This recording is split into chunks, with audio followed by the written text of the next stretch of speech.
Okay. तो आज हम लोग एग्जाम्पन्स फ्रॉम जीएसटी का सेकेंड लेक्चर स्टार्ट करते हैं, लेक्चर 2। इससे पहले जो फर्स्ट लेक्चर में था, दो टॉपिक एग्जाम्पन का हम लोग कवर किए थे। वो था तुम्हारा एक एग्रीकल्चरल एक्टिविटीज़ में जो था वो, एंड चैरिटेबल या फिर रिलीजियस ट्रस्ट में जो रिलीजियस एक्टिविटीज़ वगैरह होता है, चैरिटेबल एक्टिविटीज़ वगैरह होता है, उसमें कैसे जीएसटी में एग्जेम्प्ट मिलेगा नहीं मिलेगा वो किए थे। इसका कोई रिविजन बाद में हम लोग अलग से फिर करेंगे। Okay, now today will start education services. तो एजुकेशन सर्विस अगर कोई किसी को दे रहा है तो वहाँ भी तुम्हारा जीएसटी नहीं लगेगा।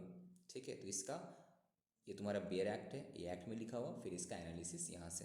ठीक है, एग्जाम्पल के साथ यहाँ पे हम लोग फिर देखेंगे। मेन जो सिर्फ अगर तुम ये बेयर एक्ट में जस्ट ये पढ़ते हो, इससे कुछ समझ में नहीं आएगा तुम्हारा। ठीक है, बिकॉज इसका एनालिसिस इज़ मोस्ट इम्पॉर्टेंट, इसका एनालिसिस इज़ मोस्ट इम्पॉर्टेंट। ठीक है, तो इसीलिए फर्स्ट हम लोग एक बार के लिए तो इसको रीड करेंगे, उसके साथ ही साथ फिर इसमें जाते हैं। ठीक है, तो क्या बोला, सर्विस प्रोवाइडेड बाय, कौन सर्विस दे रहा है?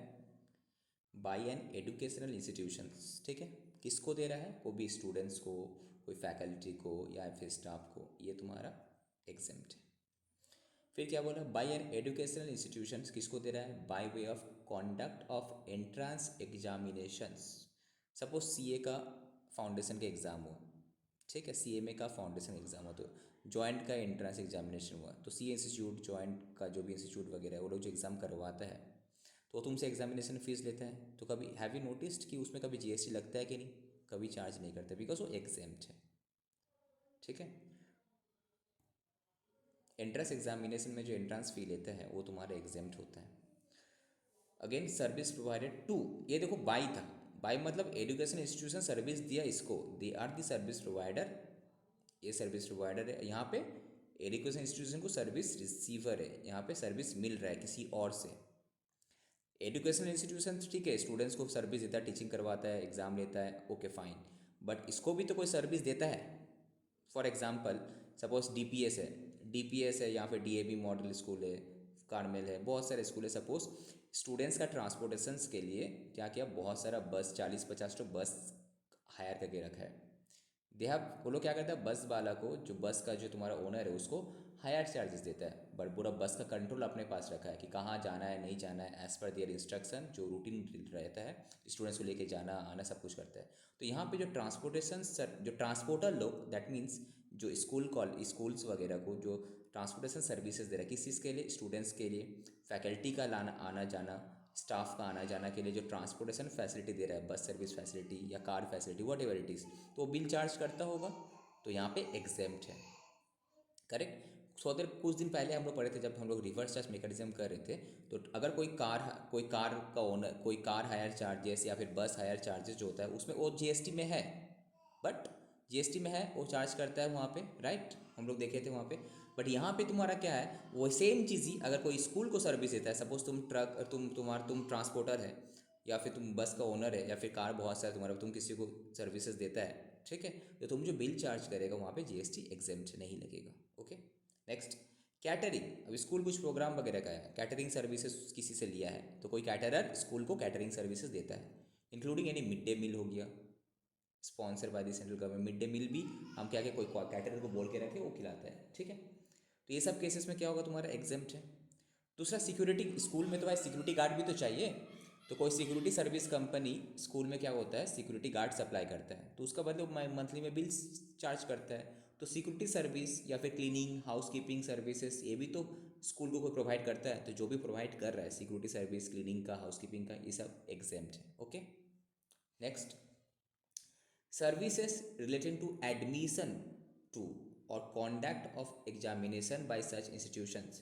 तुम कोई इंस्टीट्यूट में, सपोज सी इंस्टीट्यूट में तुम क्या क्या एडमिशन लिया, ठीक है, तो उसमें लेने के लिए एक सर्विस, कोई और एक आईटी कंपनी है, वो एक तो क्या किया, एक सर्विस, एक पोर्टल बना दिया कि हाँ, इस पोर्टल का थ्रू से तुम्हारा कॉलेजेस वगैरह में तुम एडमिशन ले सकता है, इंस्टीट्यूट में एडमिशन ले सकता है।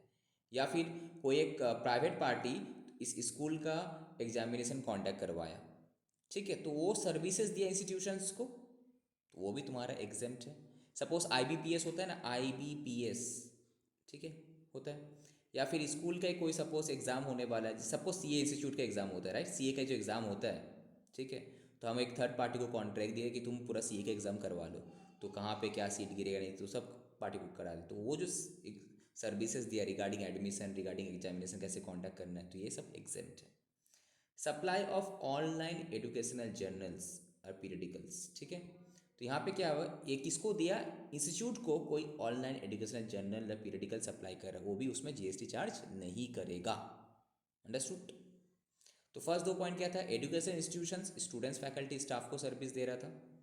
दूसरा पॉइंट क्या था, एजुकेशन इंस्टीट्यूशन उसका जो एंट्रेंस एग्जामिनेशन वगैरह करवाता है, like CA foundation, joint entrance, CMA foundation, ठीक है, ये सब जैसे एमबीए में कैट मैट वगैरह होता है, तो वो सब में जो एंट्रेंस फी लेता है वो भी तुम्हारा एग्जाम्प्ट है। अब कोई एजुकेशन इंस्टीट्यूशन अगर किसी से सर्विस लेता है तो जो सर्विस प्रोवाइडर है उसको उस पर जीएसटी चार्ज नहीं करेगा। किसकी सर्विस में, ये 5 सर्विसेज में। दैट इज़ अगर कोई transportation of students faculty staff, that is कोई अगर that is car hire charges, बस हायर चार्जेस वगैरह जो है, ये सब में तुम्हारा इन case of school, colleges, university, जो भी एजुकेशन इंस्टीट्यूशन जो भी है एग्जेम्प्ट है। कैटरिंग, मिड डे मील वाला एग्जेम्प्ट है। Security services, cleaning, house keeping exempt है।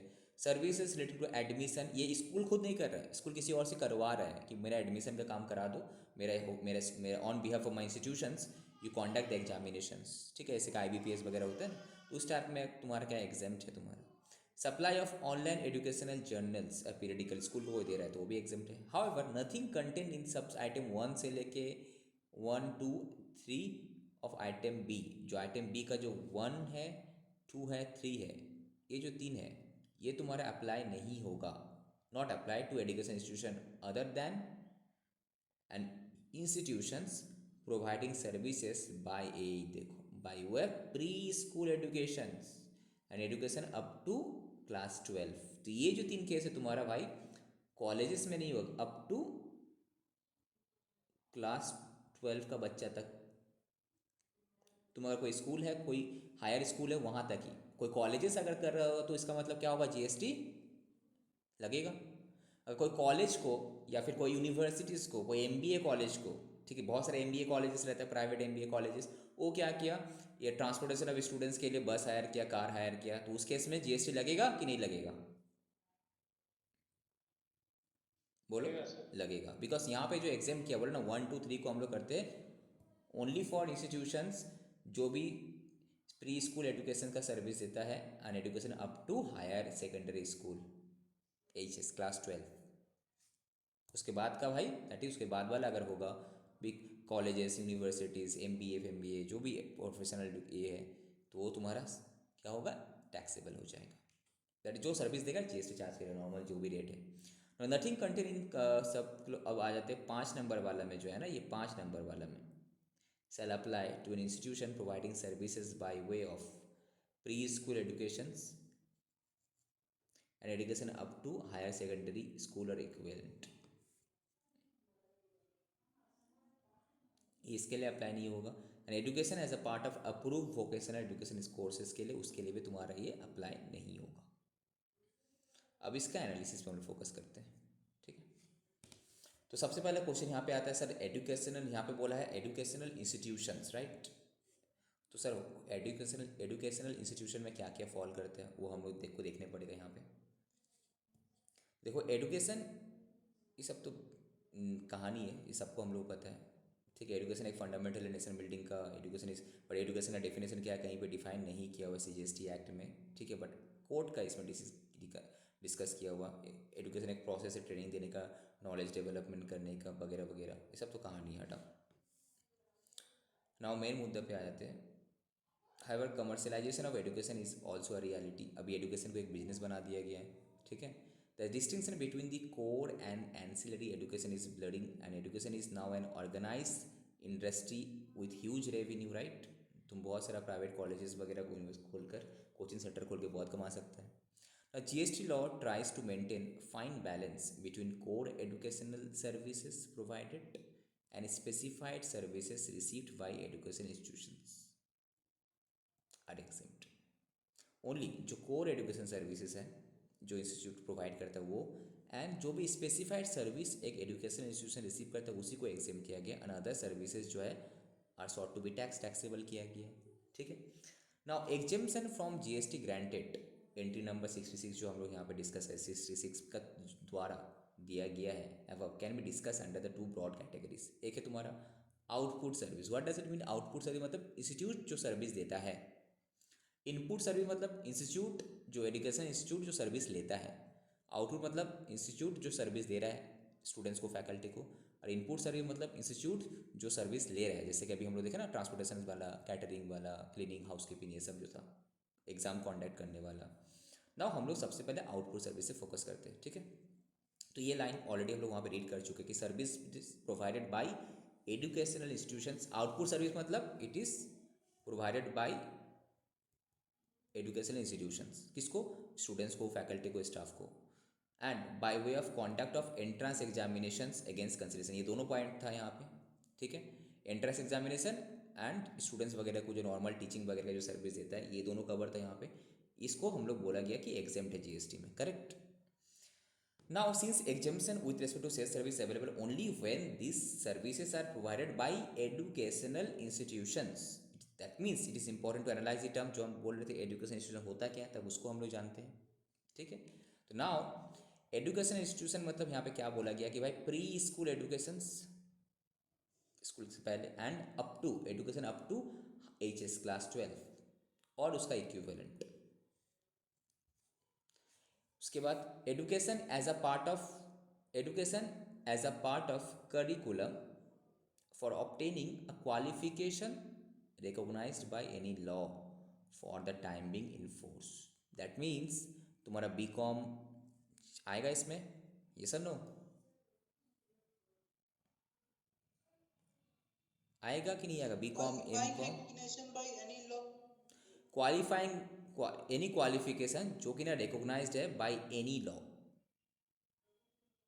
कोई भी लॉ में अगर रिकॉग्नाइज है, उस क्वालिफिकेशन का रिकॉग्निशन मिलता है, ठीक है, तो वो सर तुम्हारा ये क्या एजुकेशन। प्लेसमेंट, क्या मतलब यूनिवर्सिटी या कॉलेजेस करेक्ट का? करेक्ट करेक्ट, यूनिवर्सिटी वगैरह दे आर अप्रूव्ड, वो लोग क्या होता है, they are approved on the parliament वगैरह में अप्रूव रहता है। CA, सपोज CA का ये तुम बात उठा लो, CA में BCom, MCom, जितने भी कोर्सेज वगैरह है जो कि ना एक एजुकेशन एक करिकुलम में रहते हैं, क्वालिफिकेशन अपडेट करने के लिए, कोई लॉ में रिकॉग्नाइज है, ठीक है, तो वो भी तुम्हारा एजुकेशन इंस्टीट्यूशन माना जाएगा उसको, ठीक है।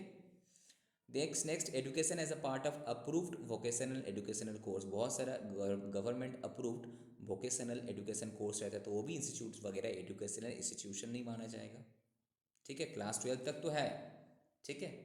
उसको छोड़ के भी जो तुम्हारा क्वालिफिकेशन के लिए जो लॉ में रिकॉग्नाइज है, वो भी अगर कोई करिकुलम प्रोवाइड करता है, that is also education. Like जो BCom में कॉलेजेस रहता है, यूनिवर्सिटीज़ रहता है, CA में इंस्टीट्यूट्स, MBA कॉलेजेस वगैरह रहता है ये। बट हाँ, इन सबको भाई ये ट्रांसपोर्टेशन वाला जो था ये अलग है, ट्रांसपोर्टेशन से हमारा 1 2 3 वाला जो है, 1 2 3 वाला के लिए तुम्हारा क्लास 12 तक ही, ठीक है। दोनों में डिफरेंट है, माना कि एजुकेशन इंस्टीट्यूशन से still. Now only those institution जिसका whose operation confirm to the specific given in the definition of term education institutions, उसी को सिर्फ treated as one entitled to avail the exemption provided by the law, correct. अब sub clause 2,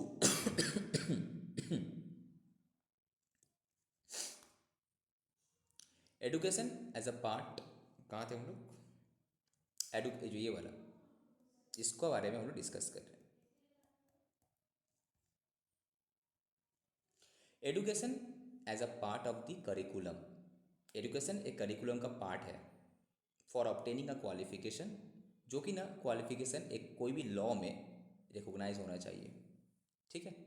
जितने भी graduation वगैरह सब तो लॉ में रिकॉग्नाइज्ड है ना।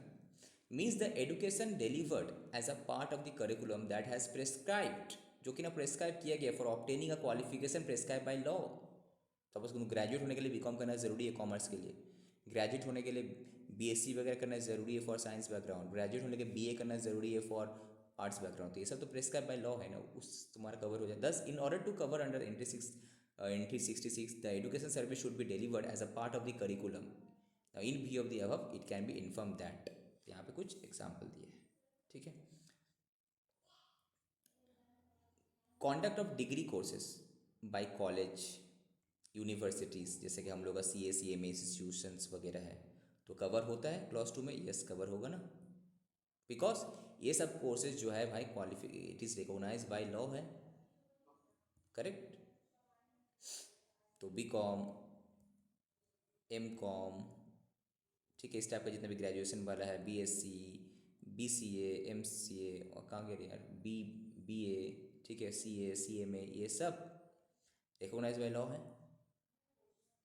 अब ट्रेनिंग गिवन ना, दूसरा चीज़ ना, training given by private coaching institute, बहुत सारा, जैसे कि जॉइंट का प्राइवेट कोचिंग सेंटर है, क्या नाम है बोलो यार, एलन, यहाँ पे दिखता है दुर्गापुर में एलन है। फिर तुम्हारा path finder, suppose path finder, ठीक है, और ये बहुत सारा है एक्सेट्रा, जो भी private coaching centre coaching training देता है, ये सब BCom पर आ रहा है या फिर इंजीनियरिंग पर आ रहा है, कुछ भी, या CF का, या फिर कोई जितना भी CA का कोचिंग सेंटर वगैरह है, ठीक है, तो ये सब भी तो क्लासेस कराता है, ट्रेनिंग देता है, तो क्या वो कवर है? No, they are not cover, ठीक है। तो such reason, such training does not lead to grant of recognised qualifications. Universities degree courses का बात किया गया, तुम्हारा जो कॉलेज ये क्या था, ये तुम्हारा क्या डायरेक्ट नहीं देते, तो कोचिंग प्रोवाइड करे, कोचिंग सेंटर में तुम्हारा नहीं होगा। Next, education as a part of prescribe curriculum for obtaining a qualification recognise by in law of foreign country. Suppose कोई फॉरेन कंट्री में प्रेस्क्राइब किया गया है, तुम कर रहे हैं, तो ऐसा कोई कोर्सेज कोई तुम प्रोवाइड कर रहे हो, ऐसा कोई एजुकेशन सर्विसेज तुम्हारा इंस्टीट्यूट प्रोवाइड कर रहा है जो कि ना इंडिया में नहीं भाई, कोई फॉरेन कंट्री में प्रेस्क्राइब है, तो वो भी तुम्हारा कवर नहीं होगा जीएसटी एग्जामिनेशन का लिस्ट में। ओनली अ कोर्स जो कि ना recognise by an Indian law, it is covered here, correct. तो बेसिकली जो तुमको याद रखना है कि कोई कोचिंग इंस्टीट्यूट वगैरह जो देता है वो तुम्हारा टैक्सेबल होगा, और लॉ मतलब यहाँ पे इंडियन लॉ का हम लोग बात करें, लॉ ऑफ फॉरेन लॉ होगा तो तुम्हारा टैक्सेबल हो जाएगा, ठीक है। इसी का, सर हाँ बोलो। सर एक क्वेश्चन हो रहा है कि अगर कोई यूथ है, यूथ कंप्यूटर ट्रेनिंग इंस्टीट्यूट है, वो गवर्नमेंट सर्टिफिकेट प्रोवाइड करता है, तो वो क्या कवर होगा? अब वो देखने पड़ेगा तुम्हारा इस इसमें डिग्री कोर्सेज का अंदर तुम्हारा अगर आ रहा है, और कोई रिकॉग्नाइज लॉ में अगर है, नॉर्मली YMCA जो है वो तुम्हारा इसमें फॉल नहीं करता, तुम्हारा वो तुम्हारा नॉर्मल कोर्सेज में आता है, बिकॉज वो कोई डिग्री कोर्स नहीं है ना, कहीं पे बोल तुम ग्रेजुएट होने के लिए या कोई भी अगर जो लॉ हम लोग का पास किया हुआ है, तो वहाँ पे कंपलसरी नहीं है कि तुमको कंप्यूटर ट्रेनिंग लेना है, कंपलसरी तो नहीं है वो, तो वो और सब सर तुम्हारा कवर गवर्नमेंट होगा। रजिस्टर्ड होने से भी तो वो तो हाँ, प्राइवेट अगर वो तो इसमें अगर ये लोग इसमें ला देता है, अप्रूव्ड वोकेशनल एजुकेशन में अगर ला देता है, फॉल कर जाता है, तो तुम्हारा बच जाएगा वहाँ पे, समझे। Yes sir. अब आते हैं इसमें, सपोज एक IT इंस्टीट्यूट है, धर्मा इंस्टीट्यूट ऑफ टेक्नोलॉजी, एक प्राइवेट इंजीनियरिंग कॉलेजेस है, कहाँ पे, MP में, ऑफर करता है post graduate engineering programme, all the engineering courses including the distance learning भी देता है, पोस्ट ग्रेजुएट वगैरह वगैरह, and this programme are recognise by the law, law मतलब ये all India council of the technical education, जो भी है लॉ, जैसे कि हम लोग वेस्ट बंगाल का क्या है, West Bengal board of secondary education council, इसका क्या है, यूनिवर्सिटी ऑफ कैलकाटा का लॉ, कोई भी हर चीज़ का लॉ एक पास किया हुआ, तो सिंस DIT इम्पार्ट्स करता है education as a part of curriculum for obtaining a qualification, जो qualification recognised by Indian law है, तो देयरफॉर एक एजुकेशनल इंस्टीट्यूशन है एज पर GST, तो जो सर्विस प्रोवाइड कर रहा होगा स्टूडेंट्स को वो तुम्हारा एग्जेम्प्ट है, ठीक है। तो क्लॉज नंबर 2 में और एक था तुम्हारा क्या, pre school education and education up to HS qualify करता है। एग्जाम्पल, कोई भी पब्लिक, कोई भी नॉर्मल स्कूल जो classes CBSE board, ICSE board, West Bengal board, एक स्कूल है जो कि ना तमिलनाडु में है, लोकेटेड है, इसका 2 ब्रांचेस है, एक प्री स्कूल का है एंड अनदर एक HS तक का है। तो pre school and HS school, इसका मतलब क्या है, एजुकेशन इंस्टीट्यूशन होगा। 10 Little West Public School qualifies as a education institution, ये तो एग्जाम्पल एकदम सिंपल है। उसके बाद जो क्लॉज नंबर 3 था भाई, वोकेशनल कोर्सेस जो प्रोवाइड करता है, अगर अप्रूव बाय द गवर्नमेंट है तो वो भी तुम्हारा एजुकेशनल इंस्टीट्यूशंस माना जाएगा, हाँ कि नहीं। एक मिनट रुको, तो इसमें रिकॉर्डिंग जो मेरा होता है, ओके, तो लेट्स कंटिन्यू।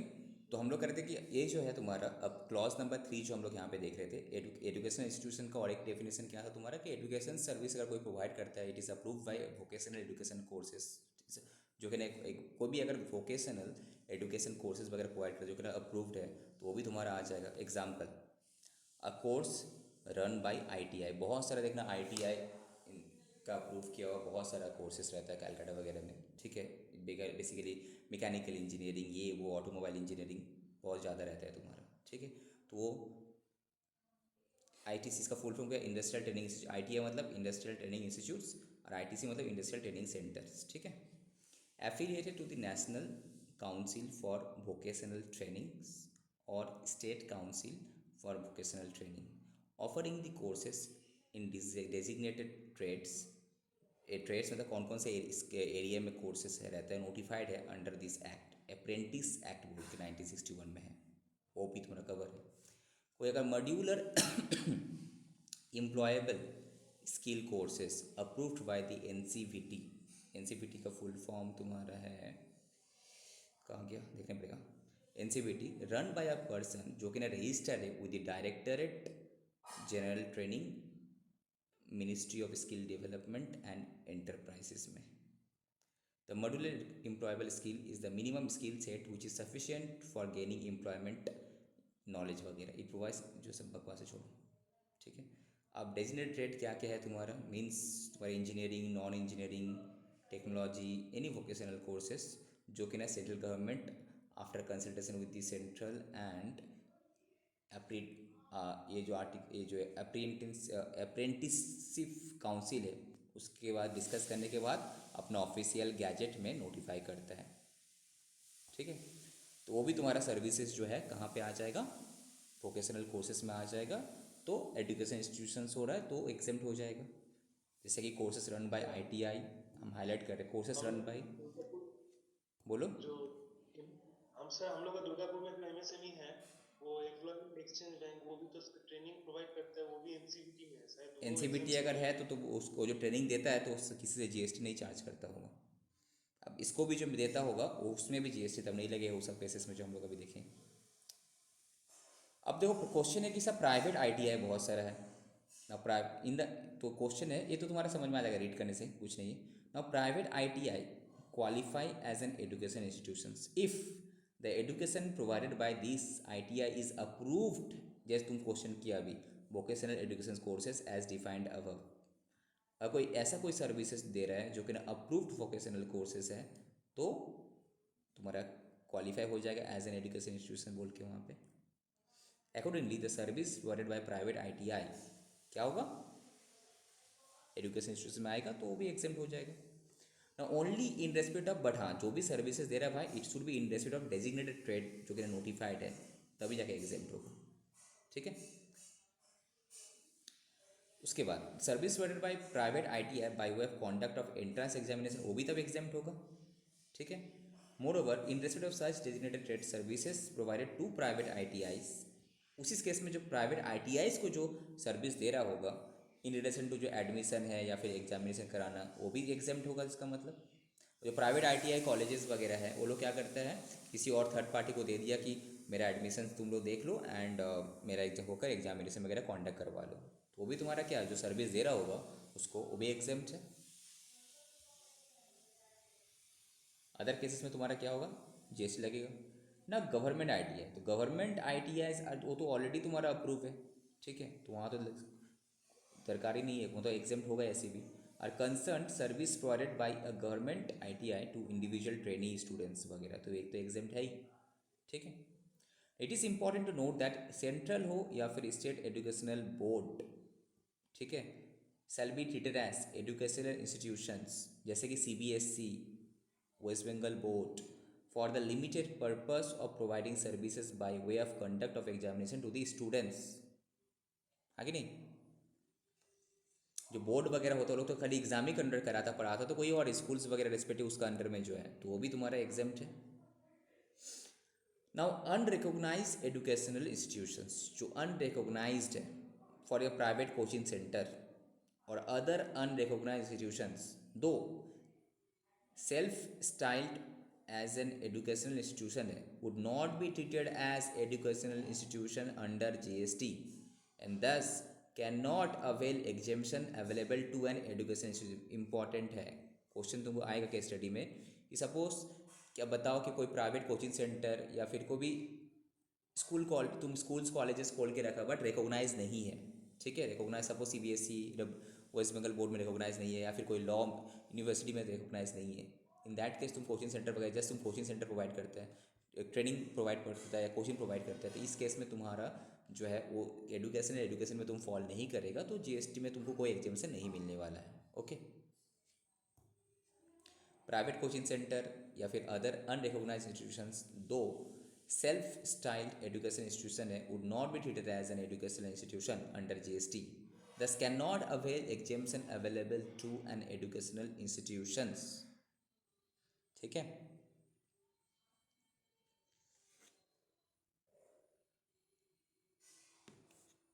नेक्स्ट एक एग्जांपल सेम चीज़ का दिया होगा तो पढ़ लो। सुपर माइंड एक कोचिंग इंस्टीट्यूट है रायपुर में जो कि ना IBPS का सर्विस प्रोवाइड है। तो बताओ इसमें ये जो सामने वाला को अगर सामने वाला जो है ये जो GST दे रहा है, ठीक, सामने वाला को कोई अगर सर्विस दे रहा है तो GST चार्ज करेगा ही। कोचिंग सेंटर है which train the candidates to secure a banking job, is not an education institutions, तो यहाँ पे एग्जामिशन में तुम्हारा आएगा नहीं। ठीक है, उसके बाद क्या था वहाँ पे education institution up to class 12 तक हम बोले थे, राइट। क्लास 12 मतलब समझ, don't suffer GST on output. Education institutions up to HS level on output services and also on specified input services, दोनों में तुम्हारा GST नहीं है। क्लास 12 तक का कोई स्कूल है, ठीक है, वहाँ पे आउटपुट में तो है ही नहीं, इनपुट में भी नहीं है। इस कौन कौन से इनपुट में नहीं है, जो 3-4 केसेस था तुम्हारा याद होगा। Transportation of students faculty staff वाला में नहीं है, कैटरिंग वाला में नहीं, mid day security services cleaning housekeeping में नहीं है। ठीक है, ये 3 केसेस में तुम्हारा इनपुट में भी नहीं था। However, some of the input services like repair and maintenance provided by private player to educational institution are subject to GST। यहाँ पे क्वेश्चन आ सकता है, तुमको एक केस स्टडी बना के दे दिया कि ये जो इंस्टीट्यूशंस है ये तुम्हारा अप टू क्लास 12 तक यहाँ पे स्कूलिंग होता है, तो यहाँ पे बच्चे लोग को जो एडमिशन के टाइम में पैसा लिया है इतना इतना इतना इतना एडमिशन फीस कोर्स फी जो भी होगी है, तो इसमें GST लगेगा। आंसर इज नो, एग्जेम्प्ट है, फाइन। तो ये जो इंस्टीट्यूशन का अब क्या है, जो इनपुट सर्विसेज है, मतलब क्या क्या होगा तुम्हारा, ट्रांसपोर्टेशन, बस हायर किया, कार हायर किया for transportation of students faculty वगैरह, तो उसमें सामने वाला उसको GST नहीं चार्ज करेगा, एग्जेम्प्ट। नेक्स्ट तुम्हारा कैटरिंग वाले में भी नहीं है, फिर हाउसकीपिंग वगैरह में नहीं है, बट रिपेयर मेंटेनेंस का कोई अगर सर्विसेज इसको दिया होगा, अब सपोज स्कूल का बिल्डिंग खराब हो गया था, स्कूल का बेंच खराब हो गया था, तो रिपेयर मेंटेनेंस सर्विस किसी से लिया है, तो जो बिल करेगा उसमें GST वो चार्ज करेगा। ठीक है, ना आउटपुट सर्विसेज ऑफ ये वाला cases, output services of lodging important है। Output services of lodging boarding in hostel provided by such education institutions which are providing pre-school education and education up to higher secondary, ठीक है, या फिर educations leading to qualification which is recognized by law are fully exempt from GST। ठीक है, बहुत सारे school क्या करता है, लॉजिंग एंड रहने का खाने का भी तुम्हारा हॉस्टल रहता है, लॉजिंग एंड बोर्डिंग फैसिलिटी भी देता है। तो ये अगर प्री स्कूल है, HS है, क्लास 12 तक, या फिर कोई क्वालिफिकेशंस के लिए है, मतलब जो कि रिकॉग्नाइज बाय लॉ है, वो वहाँ तक तुम्हारा फुल्ली एग्जेम्प्ट है। हम जब दे रहे हैं सर्विसेज, ठीक है, तब हम GST चार्ज नहीं करेंगे, फाइन। बट एनुअल सब्सक्रिप्शंस या फिर fees charge as a lodging या boarding charges by such education institution from its students for hostel accommodations therefore not attract GST। Correct, मतलब अब सपोज तुम्हारा एडमिशन का टाइम पे हॉस्टल, जैसे कि बहुत सारे नर्सिंग कोर्सेज रहते हैं, तुमको पता होगा, नर्सिंग कोर्सेज वगैरह, बहुत सारे इंजीनियरिंग कोर्सेज वगैरह में रहने का भी फैसिलिटी रहता है, करेक्ट। तो एज अ हॉस्टल एकोमोडेशन बोल के तुमसे बिल किया, तो उसमें तुम्हारा कोई GST अट्रैक्ट नहीं होगा, बिकॉज लॉजिंग बोर्डिंग अगर है pre school higher as up to class 12 या फिर कोई भी qualification which is recognise by law, Indian law, तो वो तुम्हारा एग्जेम्प्ट है। सर कैंटीन सर्विस में भी एप्लीकेबल होगा ये बात? कैंटीन सर्विसेज देखो, जो प्राइवेट पार्टी, सपोज तुम्हारे स्कूल में कैंटीन है, अब कैंटीन स्कूल चलाता है ना दूसरा वाला चलाता है, ये क्वेश्चन आना चाहिए। अब कैंटीन अगर स्कूल वाला नहीं चलाता, दूसरा जैसे स्कूल अपना जगह दे के रखा है, प्राइवेट पार्टी कैंटीन चलाता है, तो ठीक है, अब कैंटीन वाला जो है किसी से जीएसटी नहीं चार्ज करेगा ना, बिकॉज एजुकेशन इंस्टीट्यूशन को सर्विसेज दे रहा है बच्चे लोग को पीछे। वो जो इस केस में आ जाए ना, कैटरिंग वाला में आ जाए ना, कैटरिंग वाले में आ जाएगा। सर ये जो यूनियन होता है, यूनियन के लिए जो लोग फीस कटते हैं हर जगह में, कॉलेज में बोलिए, कॉलेज में तो सर ज़्यादातर होता है, कॉलेज यूनिवर्सिटी, इसका क्या वो फीस काटता मतलब? कौन है? फीस तो काटता है तुम्हारे स्कूल एजुकेशन इंस्टीट्यूशन ही काटता है, हाँ कि जैसे नहीं, as a union part of college, union. वो तो अलग बात हो, तो ब्रेक किया, but it is a admission fees, उसका एक ब्रेकअप है यूनियन बोल के, तो तुम्हारा उसमें एग्जाम्प्ट हो जाएगा ना, है तो एडमिशन फीस ही, हाँ कि नहीं, है तो एडमिशन फीस। एडमिशन के लिए कॉलेज में देना ही पड़ेगा तुमको, उसका एक पार्ट यूनियन लेता है, तो उसमें कुछ करने का नहीं, वो तो तुम्हारा नॉर्मल इसमें आ जाएगा। बोर्डिंग स्कूल, बोर्डिंग स्कूल भी क्या करता है, सेमी तुम्हारा देता है यहाँ पे, तो ये क्या होना चाहिए, ये भी तुम्हारा एग्जाम्प्ट होना चाहिए। प्रोवाइड करता है service of education couple with other services भी देता है, लाइक प्रोवाइडिंग ड्वेलिंग, रहने का भी देता है, रेसिडेंस, फूड। इसमें भी a case of composite supply, because यहाँ पे रहने का भी दे रहा है एंड एजुकेशन भी दे रहा है। If the charges for education and lodging and boarding are inseparable, तभी अगर सेपरेट नहीं हो पाएगा, मतलब एक ही साथ ही ये लोग बिल करते हैं, तो कॉम्पोजिट सप्लाई हो जाएगा, और अलग अलग बिल करा है तो नॉर्मल सप्लाई होगा ना। क्वेश्चन आता है कि सर टैक्सेबल होगा कि नहीं होगा। In case of boarding schools it is a naturally bundled है, कि भाई ये सर्विस तुमको देगा in the ordinary course of business, that is जो कंपोजिट सप्लाई का डेफिनेशन था ना, नेचुरली बंडल होना चाहिए तभी ना। देखो the bundle of services to be treated as consisting entirely of the principal supply, which means the service which form the predominant element of such a bundle. In this case, since the predominant nature is determined by the service of educations, the other service of providing residential dwelling will not be considered for the purpose of determining the tax liability, and in this case the entire consideration will be exempt. तो boarding school के लिए भी तुम्हारा क्या होना चाहिए, exam, because main supply अगर exempt है तो उसके साथ जो रिलेवेंट है वो भी एग्जाम्प्ट होगा तुम्हारा। कॉम्पोजिट सप्लाई हम लोग ट्रीट करते हैं वहाँ पे, बिकॉज नेचुरली बंडल्ड है। तो प्रिंसिपल सप्लाई अगर तुम्हारा एजुकेशन से, ठीक है, मेन पर्पस क्या होता है एजुकेशन, उसके साथ साथ बात जो बाकी जो सर्विस है तो वो तुम्हारा क्या हो जाएगा, एग्जाम्प्ट हो जाएगा। तो बोर्डिंग स्कूल भी तुम्हारा एग्जाम्प्ट है, जो सर्विस दे रहा है, जो चार्जेस लेता है बोर्डिंग का।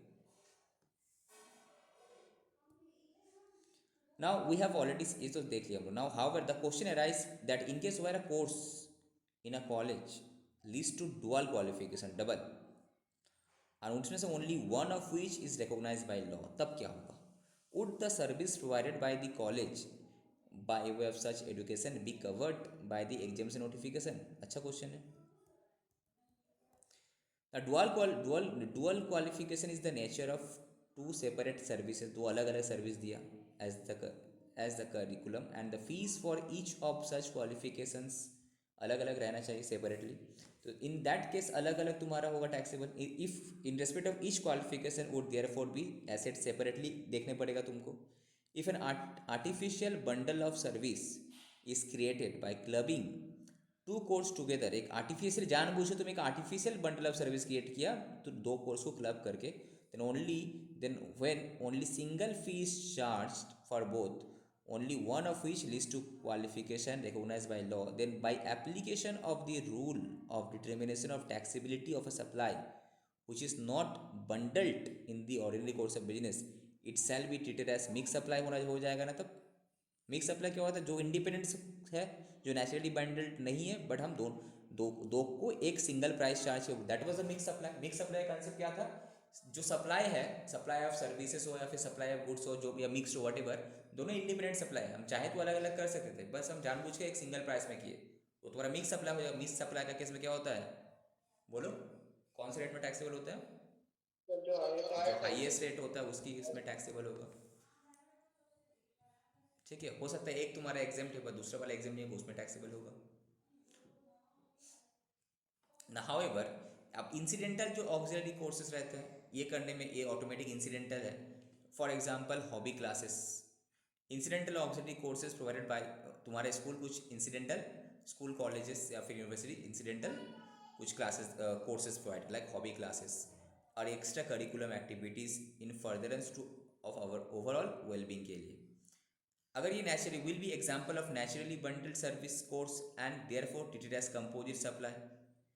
ठीक है, ये तो ऑब्वियसली बात है, अगर स्कूल का करिकुलम में है, अगर तुम स्कूल में रहेगा तो यहाँ पे हॉबी क्लास लेने पड़ेगा, एक्स्ट्रा करिकुलर एक्टिविटीज़ होगा, बोर्डिंग स्कूल है या फिर नॉर्मल में तो लेनी पड़ेगा, कुछ करने का नहीं, नेचुरली बंडल कोर्स है वो। तो one relevant consideration in such case will be the amount of extra billing कितना कर रहा है फॉर दैट अनरिकॉग्नाइज कॉम्पोनेंट के लिए। तो रिकॉग्नाइज नहीं है ना, recognise course versus unrecognise component का कितना बिलिंग है। If extra billing is being done it may be case of artificial bundling. अगर एक्स्ट्रा बिलिंग कर रहा, ठीक है, अलग से बिलिंग कर रहा है जहाँ पे आइडेंटिफाई तुम कर पा रहे हो, तो it is a case of artificial bundling है ऑफ टू डिफरेंट सप्लाई को तुम जानबूझ के आर्टिफिशियल जस्ट कंपोजिट सप्लाई का नाम देने के लिए एक तुम क्या कर रहा है, आर्टिफिशियली बंडलिंग कर रहा है। It is and it is not supplied together in the ordinary course of business में। नॉर्मली ये सब हम लोग नहीं देते, बट ये देने पर है तो इट इज़ तब क्या हो जाएगा, मिक्स सप्लाई ट्रीट हो जाएगा, अट्रैक्ट करेगा जो उसका it will be attracting the rate of higher tax component for the entire consideration में तब हो जाएगा। जो इंटायर कंसिडरेशन जो हम चार्ज किए ना, उस इंटायर कंसिडरेशन पे पूरा दोनों में से जिसका भी टैक्स रेट हायर था वो तुम्हारा एप्लीकेबल हो जाएगा। उसमें से सपोज एक कोर्स तुम्हारा एग्जाम था, दूसरा वाला एग्जाम नहीं था, तो इंटायर तुम्हारा जो टैक्सेबल था उसी रेट पे टैक्स लग जाएगा। यहाँ पे पॉइंट नंबर 20 देखो, the view taken in the preceding para that education couple with other incidental services is a composite supply, so it is an exempt since the principal supply अगर exempt है तो भाई उसका जो ये रहता है वो भी है, correct, based on the CBIC का prior chapter this। however it is also possible to take a different view भी है, since the definition of composite supply under this consist of two more supply, क्या था तुम्हारा mix, जो हम लोग किए थे तुम्हारा mix supply and composite supply. तो अगर तुम्हारा यहाँ पे स्पेसिफाई करता है एकेडमिक कंटेंट वगैरह को, तो यहाँ पे result into all the IIMs, जितना भी IIM है, Indian Institute of Management, fall under the purview of educational institution as they provide education as a part of curriculum for obtaining a qualification recognised by law for the time being in force. एक case चला था, ठीक है, तो IIM जो service provide करता है एक ऐसा करिकुलम ऑब्टेन करने के लिए जो कि ना एक रिकॉग्नाइज बाय लॉ है, तो उस केस में तो ठीक है। No IIM provides various long duration course भी देता है जो कि ना मोर देन 1 ईयर है, for which they award diploma या फिर degree certificate duly recommended by the board of governor as per the power vested in the IIM act 2017। Now service provided by IIMs to their students in all such long duration program 1 year से ज़्यादा they are exempt। तो IIM जो service देता है long duration वाला वो तुम्हारा exempt है, fine, but not all. Now IIM तो भाई कुछ शॉर्ट ड्यूरेशन भी देता है जो लेस देन 1 ईयर, तो क्या होगा, नॉट exempt, बिकॉज वो तो 1 साल के नीचे तो डिप्लोमा और डिग्री सर्टिफिकेट हमको आप बोले थे करिकुलम फॉर ऑब्टेनिंग और qualification recognise by law, at least diploma या डिग्री के लिए तो मोर देन 1 ईयर होना चाहिए ना। तो उससे शॉर्ट ड्यूरेशन वाला अगर होगा, शॉर्ट ड्यूरेशन या शॉर्ट टर्म प्रोग्राम अगर कुछ करवा रहा है, ठीक है, for which they award participation certificate just देता है कि हाँ he has participated in our this programme 40 days 60 days का प्रोग्राम, तो ये इस टाइप का कोई डिग्री या कोई डिप्लोमा सर्टिफिकेट नहीं है, तो वो सब तो तुम्हारा दैट मीन्स ये ये जो कोर्स सर्टिफिकेट है या फिर ये जो सर्टिफिकेशन दिया है this is not recognise by any law, तो that such participant are also not considered as students भी नहीं मानेंगे हम लोग IIM का, उसको सच पार्टिसिपेंट्स को हम लोग स्टूडेंट्स भी नहीं मानेंगे। तो services provided by IIMs as an education institutions to such participant is not exempt from GST, तो that is GST is payable on the same, GST collect करेगा वो। एक अमेंडमेंट था, इंपॉर्टेंट है, ये आ सकता है 20। ये तुम्हारा IIM का था और इसका हम लोग ये वाला कर रहे थे, ये तुम्हारा इसके बारे में बोला 20 का डेफिनेशन क्या था, जो वो बोल रहा है कि नॉर्मली क्या होता है कि अगर प्रिंसिपल सप्लाई एग्जेम्प्ट है तो उसके साथ साथ एंसिलरी सप्लाई भी एग्जेम्प्ट है, पर इसी का एक अनदर व्यू है, डिफरेंट व्यू भी बोल रहा है कि सर इसको तो हम मिक्स सप्लाई की तरह भी ट्रीट कर सकते हैं। अगर नेचुरली बंडल अगर नहीं है, प्रूफ कर सकते, तो ये तुम्हारा मिक्स सप्लाई हो जाएगा। और इनके सब मिक्स सप्लाई क्या होगा, जो भी तुम्हारा एक एग्जेम्प्ट है, एक तुम्हारा टैक्सेबल है, तो जो टैक्सेबल वाला है उसी का रेट में पूरा entire consideration will be taxable. Understand? इसको अभी हम फिर ब्रीफ कराएंगे। IIM वाला केस क्या था तुम्हारा? IIM वाला केस, IIM जो तुम्हारा लॉन्ग ड्यूरेशन कोर्स प्रोवाइड करता है वो तुम्हारा एग्जाम्प्ट है, और शॉर्ट ड्यूरेशन कोर्स जो करता है वो तुम्हारा एग्जाम्प्ट नहीं है, बिकॉज शॉर्ट ड्यूरेशन कोर्स का जो हम लोग उसको स्टूडेंट ही नहीं मानते, नॉट स्टूडेंट्स, फर्स्ट रीज़न। दूसरा, not recognise by any law, तो वहाँ पे GST पेबल हो जाएगा। ठीक है, पूरा कंप्लीट करा के फिर इसको हम रिविजन करते हैं।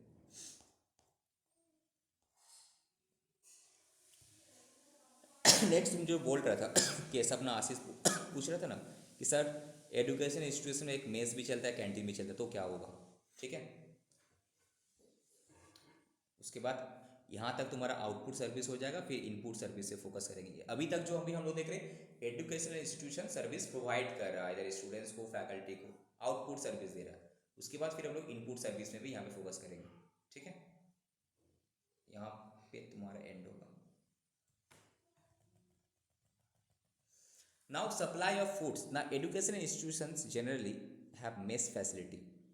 ठीक है, अगर खुद का कैंटीन है स्कूल का, खुद का, for providing food to their students and staff, and such facilities either दो सिनेरियो हो सकता है। एक इंस्टीट्यूशन खुद चलाता है, it is run by institution, और स्टूडेंट्स देम सेल्फ। बहुत सारा क्या होता है, स्टूडेंट लोग खुद मिल के एक मेस फैस बनाता है कि तुम एक काम करो, हम लोग 10 जन मिल के हम लोग मेस चलाएंगे, तो हम लोग हर महीना इतना पैसा देंगे, फिर हम पैसा कलेक्ट होगा, फिर हम लोग बाजार हट करेंगे, फिर खाना बनेगा, खाएंगे। और ये सेम मेस फैसिलिटी तुम्हारा डायरेक्ट इंस्टीट्यूट भी दे सकता है, या फिर हम आउटसोर्स कर सकते हैं थर्ड पार्टी को, कोई प्राइवेट पार्टी को हम आउटसोर्स कर दिए कि तुमको हम स्पेस दे रहे, तुम एक कैंटीन यहाँ पे चलाओ, तुमको मेरा स्टूडेंट्स और मेरा स्टाफ जो है इंस्टीट्यूट का उसको सर्विस देना है, सब फूड सप्लाई करना है। ठीक है, अब क्वेश्चन यहाँ पे है कि if the catering services is one of the services provided by the education institutions to its students, faculty and staff, and the said educational institution is covered by the definition of education institution as given above, तो तुम्हारा क्या होना चाहिए बोलो? Exempt होना ही चाहिए। तो तुम्हारा एजुकेशनल इंस्टीट्यूशन अगर डायरेक्टली सर्विसेज दे रहा है, ठीक है, जो कि ऑलरेडी एजुकेशन इंस्टीट्यूशन का लिस्ट इसमें कवर है, तो तुम्हारा लिए एग्जाम्प्ट होना चाहिए। But if the catering services, that is हम क्या किए, वो इस थर्ड पार्टी को दे दिए, that is supply of food हुआ, ड्रिंक हुआ इन अ मेस या फिर कैंटीन में, it is provided by any one other than educational institutions, तब क्या होगा बोलो? क्वेश्चन वहाँ पे था कि एग्जाम्पशन किसको मिलेगा? एजुकेशनल इंस्टीट्यूशन को मिलेगा। बट यहाँ पे सर्विस कौन प्रोवाइड कर रहा है? एजुकेशनल इंस्टीट्यूशन ना by other than education institution? Other then education institution they रहे, तो वहाँ पे वो सामने वाला अगर GST में रजिस्टर्ड है तो बिलिंग GST चार्ज करेगा। अब प्रैक्टिकली क्या होता है, जो कैंटीन वाला लोग GST में रजिस्टर्ड होता नहीं है बोल के GST चार्ज करता नहीं है बोल के तुम लोग को समझ में आता नहीं है, तुमको लगता है कि यार नहीं है। पर अगर वो सामने वाला कैंटीन कुछ अच्छा पार्टी रहेगा जो ऑल ओवर इंडिया में रजिस्ट्रेशन लेके बैठा है बहुत जगह पे, तो तुमको GST बिल करेगा ही। ठीक है, तो now if the institution outsource करता है catering activity to an outside contractor को, then it is a supply of services to the concern education institutions by such outside cater and attract GST, तब वो GST attract करेगा। However, but याद रहे, फिर याद आ जाएगा तुमको कौन सा पॉइंट बोले तो, जो आप अप टू क्लास 12 याद आ रहा है, वो जो पॉइंट नंबर 2-3 कहाँ गया है? Transportation of passengers, catering, transportation of passengers, catering, security, cleaning, housekeeping, up to class 12 का स्कूल तक एग्जाम्प्ट है। तो अब अगर तुम ये कैंटीन फैसिलिटी खोल के बैठा है, इसका मतलब कहाँ पे? अप टू क्लास 12 या प्री स्कूल क्लास 10 का स्कूल या फिर अप टू क्लास 12 तक का स्कूल में, तो वहाँ पे कोई GST नहीं होगा। बट यही वाला अगर हम आफ्टर दैट कोई कॉलेजेस वगैरह में खोल के रखे हैं, यूनिवर्सिटी वगैरह में खोल के रखे, तो वहाँ पे तो तुम्हारा लग जाएगा। अगर वो सामने वाला GST में रजिस्टर्ड है तो तुमसे GST चार्ज करेगा। Now the said services when provided to educational institutions, जो एजुकेशन इंस्टीट्यूशन क्या कर रहा है, कोई प्री स्कूल एजुकेशन या फिर education up to higher secondary तक है, वो एग्जाम्प्ट हो जाएगा तुम्हारा। ठीक है, सर बोलो। सर एक क्वेश्चन है कि अगर कोई देखिए जैसे हम लोग देखते हैं कि हम लोग का कॉलेज कैंपस में एटीएम का सर्विस प्रोवाइड करता है, क्या? तो वो जो रेंट पे कर एटीएम का सर्विस, एटीएम का सर्विसेज कहाँ पे? सर हम लोग का कॉलेज प्रीमाइसेस में एटीएम रहता है। एटीएम सर्विस तो तुम्हारा कॉलेज उल्टा सामने वाला से रेंट लेता है। हाँ तो रेंट लेता है। हम्म। अच्छा तब तो कोई बात नहीं, ठीक। तो रेंट लेता है, देता कहाँ हाँ, है? लेता है तो उसका लिए तो वो तुम्हारा क्या है, आउटपुट है। तो आउटपुट सर्विस में तो वो टैक्स लगेगा वो। ठीक है, अब फीस चार्ज यहाँ तक तो क्लियर है। ठीक है, आई फिर इसको रिवीजन करेंगे। Fees charge from prospective employers, क्या किया, educational institution such as IIT, IIMs charge करते हैं फी फ्रॉम द प्रोस्पेक्टिव एम्प्लॉयर। क्या समझ में आ रहा है तुमको? like corporate house or MNC who come to the institute for recruiting the candidates through campus interview in relation to campus recruitment, तो such services tax लगेगा कि नहीं लगेगा? बोलो, लगना चाहिए। बिकॉज एजुकेशनल इंस्टीट्यूट अगर सर्विस देता है किसको, स्टूडेंट्स को, फैकल्टी को, स्टाफ को, तो ठीक है, जीएसटी नहीं लगेगा उस सर्विस को ऊपर। बट अगर कोई एजुकेशनल इंस्टीट्यूट्स वगैरह कैंपस प्लेसमेंट करवाता है एंड जो सब कंपनी इस कैंपस में पार्टिसिपेट करेगा उससे पार्टिसिपेशन फीस लेता है, तो उसमें तो जीएसटी लगेगा भाई। ठीक है, तो दैट मीन्स जो तुम्हारा रिक्रूटमेंट जो करता है कैंपस इंटरव्यू के लिए, कैंपस वो तुम्हारा टैक्सेबल होगा। अगर कॉर्पोरेट हाउस से वो पैसा कलेक्ट कर चार्ज कर रहा होगा तो। ठीक है, फ्री में करवा रहा है तो अलग बात है, बट अगर पैसा लेके करवा रहा है, ठीक है, तो जीएसटी लगेगा उसमें।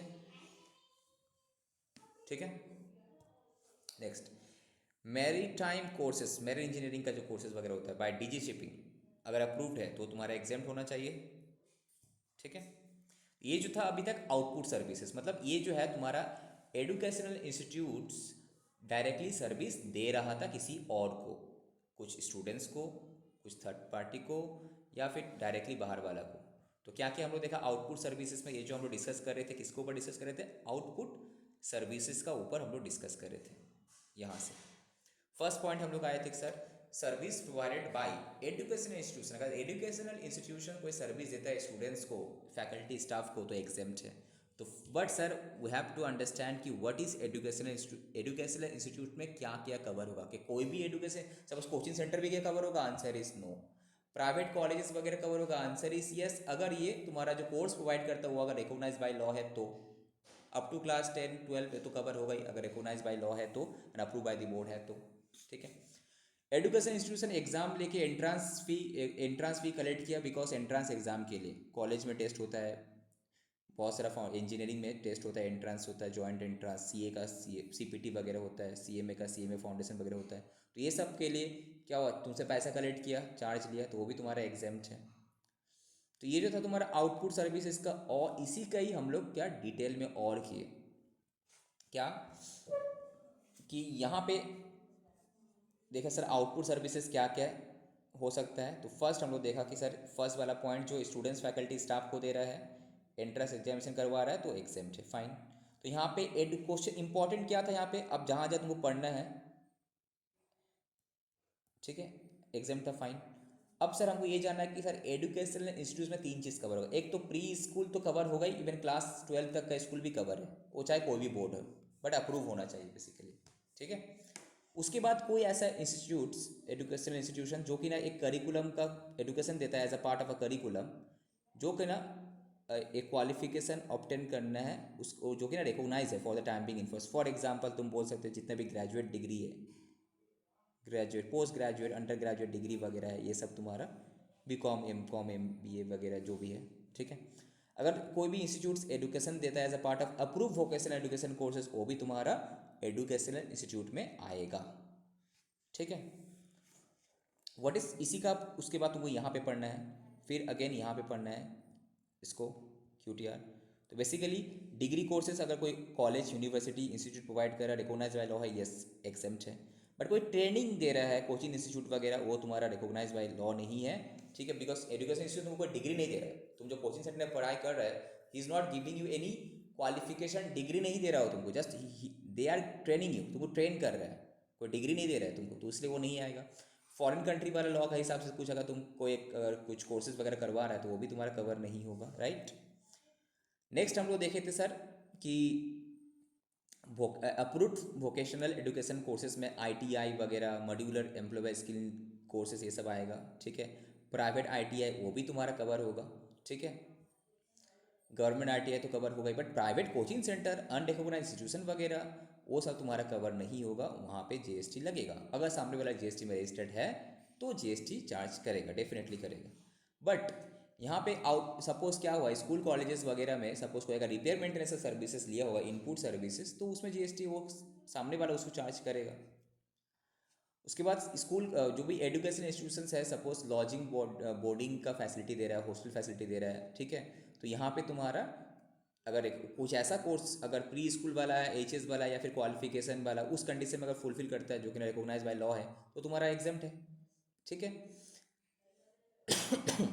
डुअल डिग्री के केस में भी अगर सेकंड वाला डिग्री भी तुम्हारा उसमें लिस्ट में फॉल करता है तो ठीक है, अगर नहीं करता तो अलग अलग टैक्सेबल होगा तुम्हारा, ठीक है।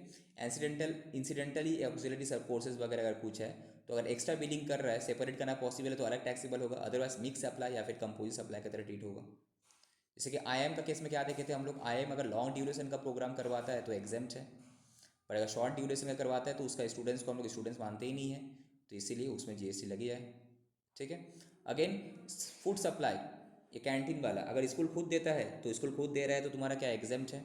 अगर कैंटीन कोई थर्ड पार्टी दे रहा है, ठीक है, अगर अप टू क्लास 12 तक है तो वो तुम्हारा एग्जाम्प्ट हो जाएगा, उसके बाद वाला केसेस में वो टैक्सेबल लगेगा, राइट।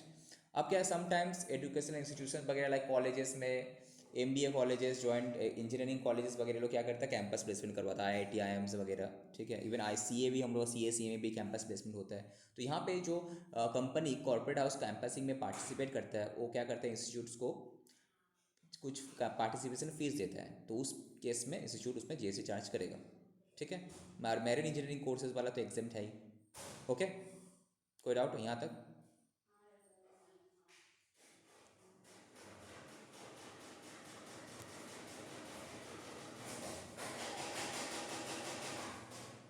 इसको जितना वॉशिंग मशीन मेरा क्लास का टाइम में चालू करना पड़ता है। Service, what does it mean, input service का मतलब क्या होता है बताओ कोई एक जन। What is the difference between output service and input service, क्या डिफरेंस होता है? सर वो सर्विस ले रहा है किसी से, और आउटपुट सर्विस मतलब वो सर्विस किसी को प्रोवाइड कर रहा है। करेक्ट। जैसे आउटपुट मतलब सर्विस दे रहा था, इनपुट मतलब he is receiving the service, recipient है यहाँ पे सर्विस। यहाँ पे जो एजुकेशनल इंस्टीट्यूशंस है ये कौन है, सर्विस रिसीवर है, मतलब किसी से सर्विस ले रहा है। तो स्कूल किसी से क्या क्या सर्विस ले सकता है सोचो। एक स्कूल किसी से बस हायर किया होगा, कार हायर किया होगा, ठीक है, इतना सारा आया फाया रखता है ना, ठीक है, सिक्योरिटी गार्ड रखा होगा, उसका हाउस कीपिंग के लिए, झाड़ू दिलवाने के लिए, क्लीनिंग के लिए रखा होगा स्टाफ्स वगैरह को, मतलब थर्ड पार्टी को रखा होगा। या फिर स्कूल क्या किया होगा, बीच में काम वाम करवाते, रिपेयर मेंटेनेंस का, ठीक है, कुछ इलेक्ट्रिसिटी का काम करवाया, फर्नीचर का काम कराया, इतना सारा सर्विसेज लेता होगा। तो क्या सब सर्विसेज एग्जाम्प्ट है? No, all the services are not exempt, कुछ कुछ सर्विसेज एग्जाम्प्ट है। जो सर्विसेज का लिस्ट हम लोग यहाँ पे देखें। आ जाओ इनपुट सर्विसेज में, मेन मुद्दा पे हम लोग आ जाते हैं, ठीक है। ये रहा, क्या क्या सर्विस तुम्हारा एक लेता है स्कूल, इनपुट सर्विसेज। तो बेसिकली ये तुम्हारा क्या था, आउटपुट सर्विस था, करेक्ट, मतलब इंस्टीट्यूट एजुकेशनल इंस्टीट्यूशन सर्विस दे रहा था, और ये तुम्हारा क्या है, इनपुट सर्विस, ये ले रहा है, किसी और से सर्विस ले रहा है। तो किसी और से सर्विस ले रहा है तो GST चार्ज करेगा नहीं करेगा कौन, थर्ड पार्टी, सामने वाला जिसे सर्विस ले रहा है, that is service provider, charge करेगा कि नहीं करेगा, डिपेंड करता है किस टाइप का सर्विसेज दे रहा है। अगर ट्रांसपोर्टेशन सर्विसेज कोई अगर सपोज हम एक ट्रांसपोर्टेशन फैसिलिटीज प्रोवाइड करते हैं कोई स्कूल्स को, ठीक है, फॉर स्टूडेंट्स फैकल्टी स्टाफ के लिए, तो हम उसमें GST चार्ज नहीं करेंगे। अगर हम कैटरिंग सर्विसेज प्रोवाइड करते हैं स्कूल्स को, ठीक है, अप टू क्लास 12 तक, तो GST चार्ज नहीं करेंगे। Security, cleaning, housekeeping services up to class 12 तक, 1 2 3 जो अप टू क्लास 12 तक, तो GST चार्ज नहीं करेंगे, ठीक है। उसके बाद स्कूल के एडमिशन वाला, एडमिशन के लिए भी स्कूल में जब एडमिशन होता है स्कूल उतना मैनेज नहीं कर पाओगे, थर्ड पार्टी को दे के रखा है, तुम मेरा एडमिशन प्रोसीजर देख लो। एग्ज़ाम कॉन्टैक्ट कराना भी स्कूल वो एक थर्ड पार्टी को दे के रखा है, आप मेरा एग्ज़ाम करो, कॉन्टैक्ट करवा लो, ठीक है। तो ये सब के लिए भी अगर हम उससे सर्विस चार्ज लेते हैं तो उसमें जीएसटी चार्ज नहीं करेंगे। ओके, और उसके बाद online education journals and periodicals का, तो इसी चीज़ को हम लोग यहाँ पे डिटेल में करेंगे। ओके, एक्ट को पढ़ना है, फिर एनालिसिस करना है, फिर एक्ट को पढ़ना है, फिर एनालिसिस देखना है, इस तरह से ना। इनपुट सर्विसेज ज़्यादा नहीं, छोटा है। तो इनपुट सर्विसेज का कोई लिस्ट है क्या? एग्जॉस्टिव लिस्ट नहीं है, इन नेवर एंडिंग लिस्ट, ये जस्ट हम कुछ कुछ लिस्ट दे रहे, ठीक है। कुछ भी हो सकता, बेसिकली जो तुम्हारा मेंशन किया हुआ वो एग्जेम्प्ट है, बाकी जो मेंशन नहीं किया वो टैक्सेबल है, सिंपल सी चीज़ है।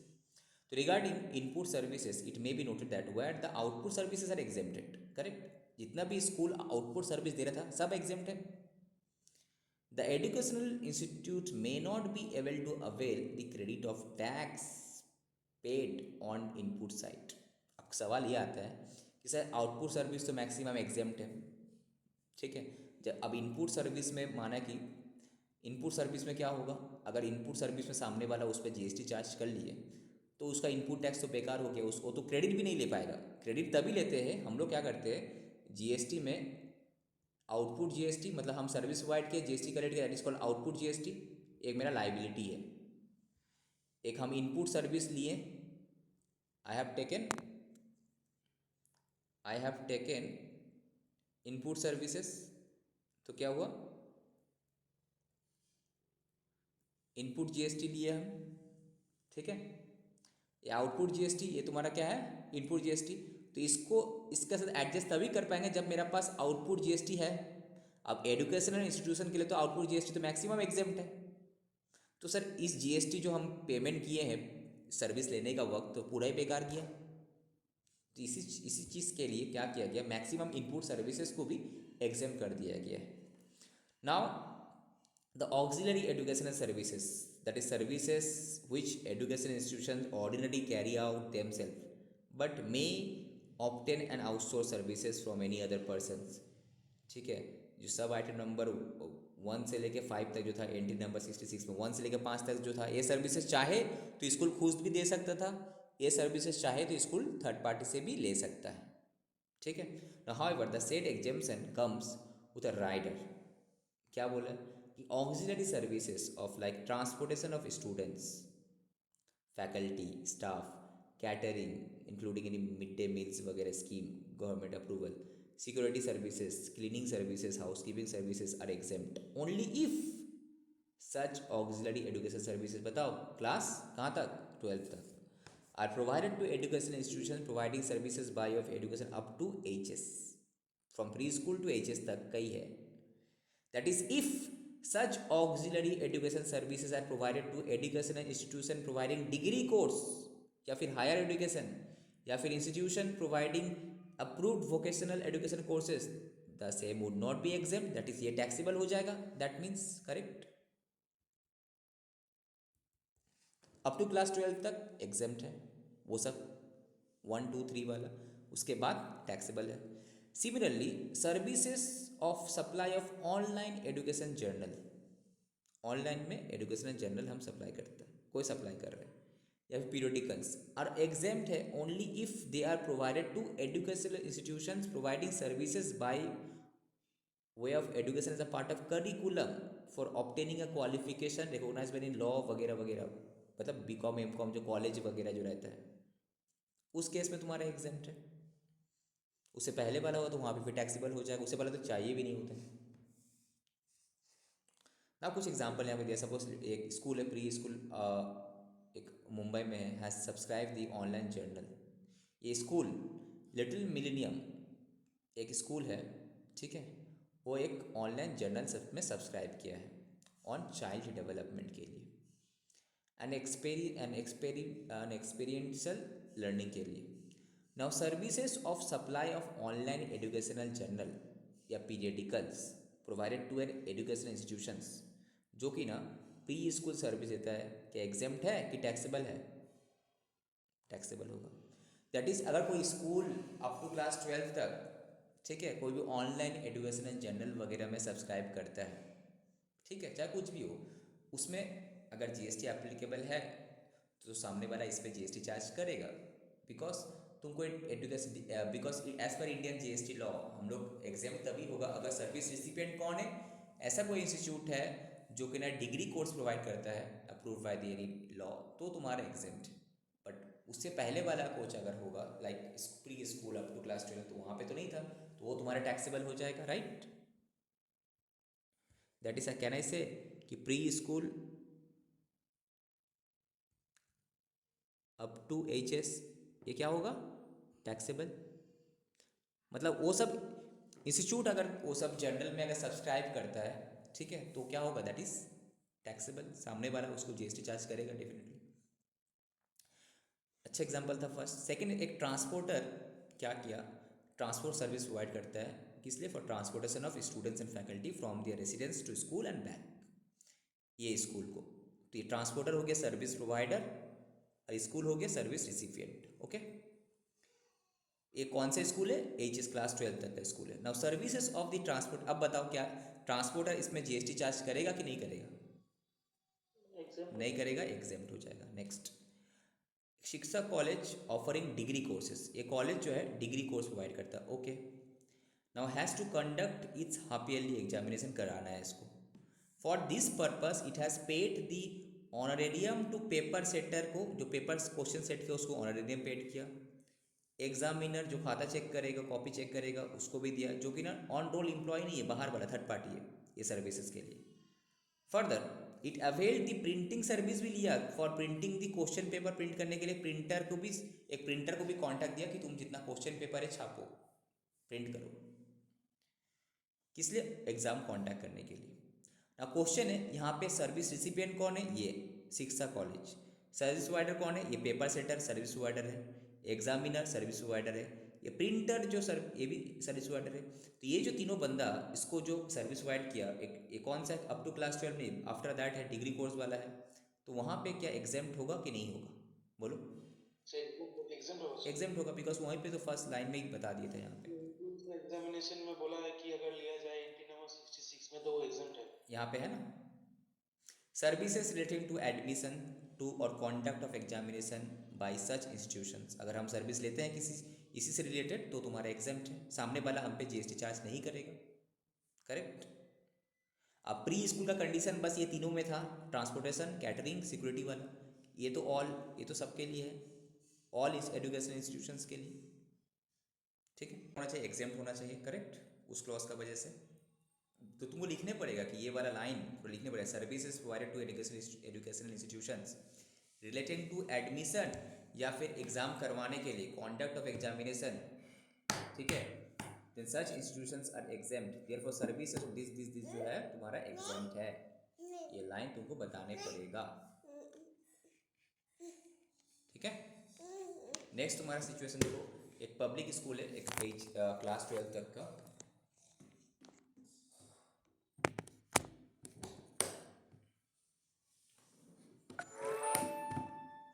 एक पब्लिक स्कूल, ठीक है, नाउ एक पब्लिक स्कूल है अप टू क्लास 12 तक का, ठीक है,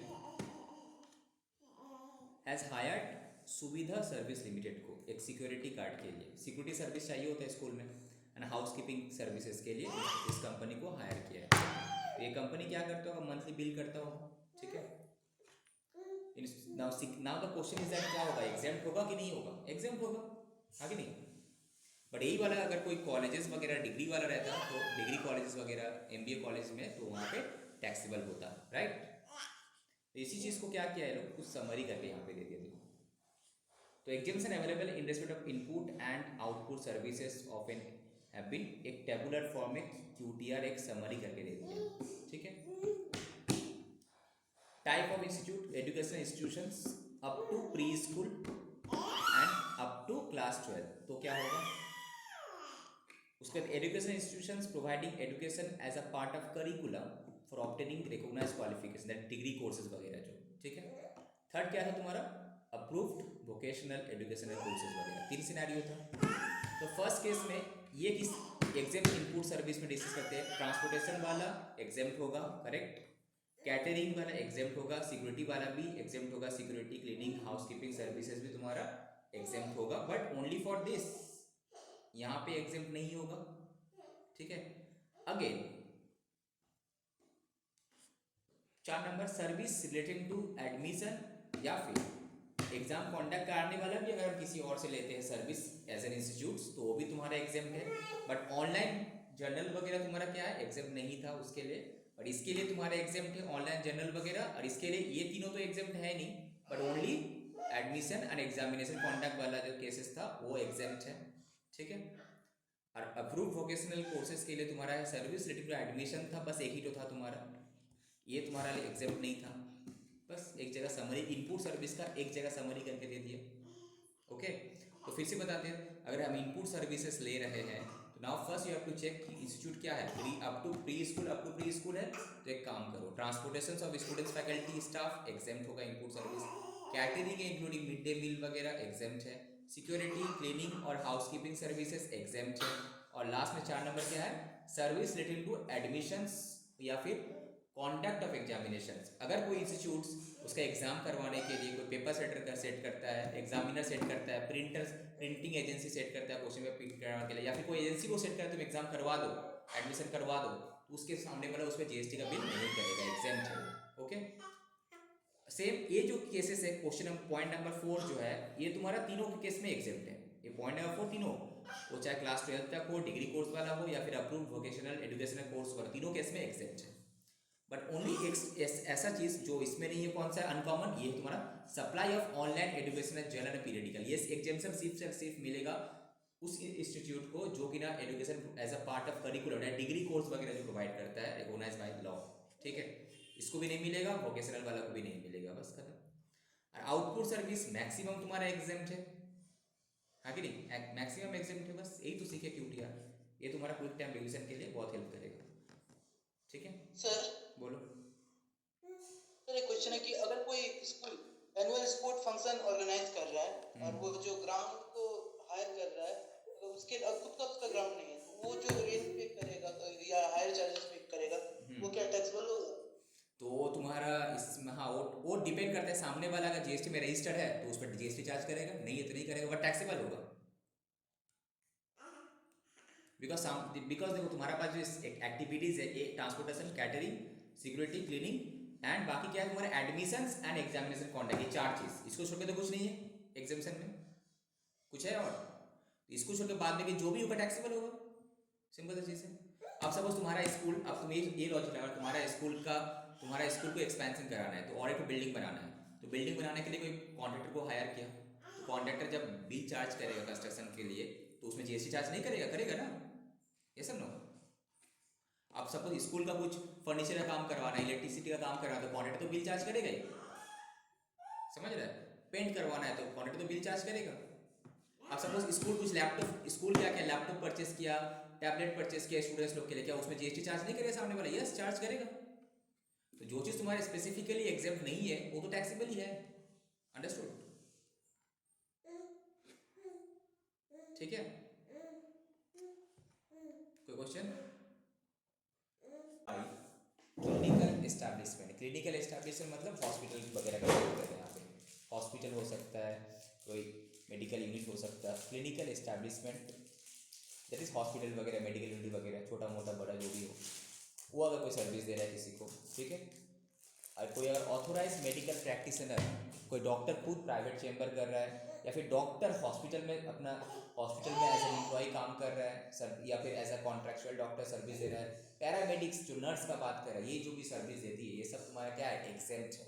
ओके, नाउ सर्विस प्रोवाइडेड, अब दूसरा था service provided bye way of transportation of patient in an ambulance other than those specified in A ever, माने ये वाला केस तो है ही, ठीक है, जस्ट ट्रांसपोर्टेशन के लिए जो भी सर्विस देता है वो भी तुम्हारा क्या है, एग्जेम्प्ट है। दूसरा पॉइंट क्या है तुम्हारा, service provided bye code blood banks, जो कोड ब्लड बैंक्स और बाय वे को क्या है, ब्लड स्टेम सेल को क्या करता है, प्रिजर्व करके रखता है, ठीक है, तो ये भी तुम्हारा क्या एग्जेम्प्ट है, सामने वाला तुमको जीएसटी चार्ज नहीं करेगा, ठीक है। तो सिंपल है, क्यूटीआर यहीं से कर लेना, बस इसका एक बार एनालिसिस हम देख लेंगे। बेसिकली तुम्हारा क्या है इसमें, क्या डॉक्टर भी आ जाए, डॉक्टर जो भी एक चीज़ देखो, डॉक्टर प्रोफेशन के लिए डॉक्टर कभी जीएसटी किसी से चार्ज नहीं करेगा, हॉस्पिटल कभी किसी से जीएसटी चार्ज नहीं करेगा, क्लिनिकल एस्टैब्लिशमेंट कभी किसी पे जीएसटी चार्ज नहीं करेगा। Okay, let's continue. तो यहाँ पे तुम्हारा देखो क्या बोल रहा है कि कोई जो भी क्लिनिकल एस्टैब्लिशमेंट्स हो गया, मेडिकल प्रैक्टिशनर हो गया, पैरामेडिक जो भी सर्विसेज देता है तुम्हारा एक्सेप्ट, राइट। तो तुमको यहाँ पे जानने पड़ेगा कि यहाँ पे कौन सा सर्विसेज का बात किया, health care services. Okay, health care services ये इंपॉर्टेंट है। ये सर्विसेज अगर दिया है तो एग्जाम है। तो सर हेल्थ केयर सर्विसेज में आता क्या क्या ये जानना ज़रूरी है। क्या क्या आएगा तुम्हारा उसमें, बहुत सारा चीज़ आएगा। एक तो डायग्नोसिस, जितना भी हम लोग मेडिकल टेस्ट वगैरह करवाते हैं ये सब उसमें आ जाएगा। उसका ट्रीटमेंट फॉर और केयर फॉर इलनेस, तबियत खराब हुआ डॉक्टर दिखाया, उसके लिए इंजरी, डिफॉर्मिटी, एबनॉर्मलिटी, प्रेगनेंसी, ये सब in any recognise system of medicine in India में जो भी वो भी तुम्हारा कवर होगा हेल्थ केयर सर्विसेज में, ठीक है। दूसरा transportation of patients to and from a clinical establishment, ये भी तुम्हारा हेल्थ केयर सर्विसेज का अंदर आता है, ठीक है। डज नॉट इंक्लूड, बट याद रहे हेल्थ केयर सर्विस में ये नहीं है तुम्हारा, तुम हेयर ट्रांसप्लांट कराया, कॉस्मेटिक या फिर प्लास्टिक सर्जरी कराया नहीं, बट एक्सेप्ट अगर ऐसा करवाने पर रहा है बिकॉज तुम्हारा कोई इंसिडेंट हुआ था, इंजरी हुआ तो उसका वजह से तो ठीक है। नॉर्मल रीज़न में तुम अगर ये स्टाइल मारने के लिए हेयर ट्रांसप्लांट करवाता है, कॉस्मेटिक सर्जरी, प्लास्टिक सर्जरी करवाता है अच्छा दिखने के लिए, गुड लुकिंग के लिए, तो तुम्हारा हेल्थ केयर सर्विसेज का डेफिनेशन में तुम्हारा नहीं आएगा, तो टैक्सेबल हो जाएगा। Except when undertaken to restore or reconstruct an anatomy or function of a body due to कोई डिफेक्ट, इंजरी वगैरह का हुआ है तो, ठीक है। नाउ इट इज़ इम्पॉर्टेंट कि क्या है तुम्हारा, क्या क्या है तुम्हारे यहाँ पे, ओनली एलोपैथी या योगा वगैरह सब कुछ तुम्हारे इसमें कवर, यूनानी, होम्योपैथी, आयुर्वेदा सब कुछ है। एनी अदर मेडिसिन जो कि ना रिकॉग्नाइज है बाई सेंट्रल गवर्नमेंट वगैरह में, वो भी तुम्हारा कवर है, ठीक है। तो यहाँ पे इसको मतलब जानने पड़ेगा कि क्लिनिकल एस्टैब्लिशमेंट ऑथोराइज प्रैक्टिस वगैरह में क्या है। तो क्लिनिकल एस्टैब्लिशमेंट डेफिनेशन बेसिकली क्या है, हॉस्पिटल्स का बात कर रहे हैं, नर्सिंग होम का बात कर रहे हैं, कोई भी क्लिनिक हो गया, सैनिटोरियम हो गया, ठीक है, ये सब तुम्हारा हो गया क्लिनिकल एस्टैब्लिशमेंट। डॉक्टर वगैरह तो पता ही है हम लोग कुछ, ओके खत्म। नेक्स्ट है सर रेंट ऑफ रूम। यहाँ पे तो पता था कि ये सर क्या है, अगर डॉक्टर सर्विस दिया, हॉस्पिटल सर्विस दिया तो ओके एग्जेम्प्ट है, टेस्टिंग वगैरह सब कुछ तुम्हारा एग्जेम्प्ट है, फाइन। अब क्या हुआ, हॉस्पिटल में bed charges, the rent of room provided to in patient. In patient मतलब जो हॉस्पिटलाइज होता है जब, ठीक है, तो वहाँ पे इन एडिशन टू जो मेडिसिन फैसिलिटी, नर्सिंग केयर, ठीक है, वो सब करने के बाद भी हम लोग क्या करते हैं कि रेंट भी तो देता है ना बेड, ठीक है। तो क्या होगा, तो क्या होगा, तो यहाँ पे बोले rent of room providing to in patient in hospital is exempt, okay. तो याद रहे, तो जो हॉस्पिटल में जो बेड चार्जेस लेता है वो भी तुम्हारा क्या है, एग्जेम्प्ट है। Next service provided by a senior doctor, consultant, technicians, ये भी तुम्हारा क्या है, एग्जेम्प्ट ही होना चाहिए, ठीक है। तो हॉस्पिटल समटाइम्स क्या करता है, हायर करता है सीनियर डॉक्टर को, ठीक है, कंसल्टेंट को, टेक्नीशियंस को, इंडिपेंडेंट अलग से हायर करता है, okay. They are not in no employer employ relationship नहीं है, अलग से हायर किया है। कैसा सिस्टम है कि तुम जैसा जैसा तुम जितना केसेस देखोगे उस हिसाब तुमको हम पेमेंट करेंगे, हायर किया। Such person does not do not have any contract with the patient, के साथ कोई कॉन्ट्रैक्ट नहीं है, तो hospital pay them consultancy charges and there is no employer employ and there is no employer employ relationship, वहाँ पे कोई employer employ relationship नहीं है, समझे। तो सीबीआईसी इसको फिर बोला है, it is clarified by CBIC that services provided by such senior doctor वगैरह जो भी है, चाहे एम्प्लॉई हो या ना हो, ये हेल्थ केयर सर्विसेज है, तो इसीलिए भाई इसको एग्जेम्प्ट माना जाएगा, ओके। क्वेश्चन अगर घुमा के दिया, सपोज जो डॉक्टर सर्विस प्रोवाइड कर रहा है हॉस्पिटल को, ठीक है, तो वहाँ पे तुम्हारा वो डॉक्टर क्या है, कंसल्टेंसी चार्जेस ले रहा है पर एम्प्लॉय एम्प्लॉय रिलेशन, तो तब क्या होगा, तब भी सर हेल्थ केयर सर्विसेज ही है अल्टीमेटली, एम्प्लॉय हो या ना हो तब भी exempt. Next amount charge by hospital from the patient, किस चीज़ के लिए, सपोज हॉस्पिटल चार्ज किया पेशेंट से 10,000 रुपये and pay to the consultant technicians only 7,500, तो पेशेंट से ले रहा है 7,000 10,000 एंड डॉक्टर को दे रहा है 7,500, तो बाकी इसका मतलब 2,500 प्रॉफिट है। And keep the balance for providing ancillary services, ancillary services मतलब nursing care, infrastructure facilities, paramedic care, emergency services, checking of temperature, weight, blood pressure etcetera, going through the definition of health care services का अंदर ही fall करता है. It can be inform that hospital also provide health care services. तो इसका मतलब जब hospital तुमको जब बिल करता है, देखना वहाँ पे लिखा हुआ रहता है कि कंसल्टेंसी सर्विस इतना है, एंसिलरी चार्जेस इतना है, तो वो भी तुम्हारा अल्टीमेटली फुल अमाउंट तुम्हारा एग्जेम्प्ट है.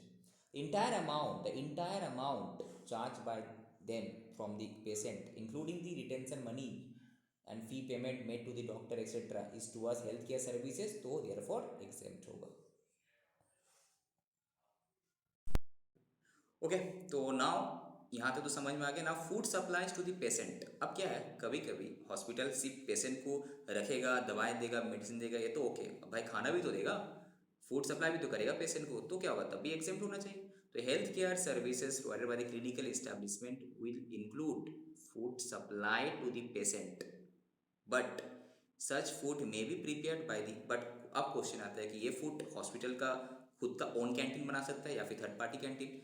It may be provided by the canteens run by the hospital. जैसे कि तुम मिशन हॉस्पिटल में कैंटीन कौन है, मिशन हॉस्पिटल खुद चलवाता है.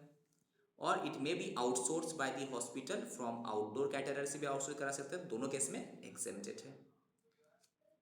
व्हेन आउटसोर्स देर इज, अगर आउटसोर्स किया, ठीक है, there is no ambiguity that the supplier shall charge tax as applicable and hospital will get no ITC. अगर आउटसोर्स किया है तो आउटसोर्स करेगा तो तुम्हारा क्या सामने वाला उस पर चार्ज करेगा, बिकॉज यहाँ पे फूड सप्लाई हॉस्पिटल खुद नहीं कर रहे हैं, जैसे कि वहाँ कैंटीन वाला केस में लोग देखे थे. अगर रजिस्टर है तो करेगा, ITC नहीं मिलेगा उसको ऐसे भी. Now, food supply to the inpatient as advised by the doctor nutrition is a part of the composite supply of the healthcare, not separately taxable. Separately taxable नहीं है, तो obviously normal जो बिलिंग होता है उसी का अंदर ही रहेगा तुम्हारा. और ये तुम्हारा क्या है, एग्जेम्प्ट भी. अगर हॉस्पिटल डायरेक्टली खुद कर रहा है अपना इससे, थर्ड पार्टी से कर रहा है, तो डिपेंड करता है सिनेरियो. तो other supplies of food by hospital to a patient जो कि ना एडमिटेड नहीं है, क्वेश्चन ये रहा. सपोज सपोज कोई रिलेटिव हॉस्पिटल में एडमिटेड है, अब उसके साथ एक जन रहता है हॉस्पिटल में, ठीक है. तो जो एडमिटेड नहीं है उसको जो पेशेंट दिए तो क्या होगा, तो उसमें तो टैक्सेबल होना चाहिए, तो उसमें तुम्हारा GST लगेगा. ओके, तो other supply of foods by hospital to the parties जो कि ना एडमिटेड नहीं है, जो अटेंडेंट रहता है साथ में एक जन, और देयर अटेंडेंट और विजिटर, वो टैक्सेबल है. तो ये एक बार ये आया था सर्कुलर को, एक बार रीड कर लेते हैं हम लोग, ठीक है.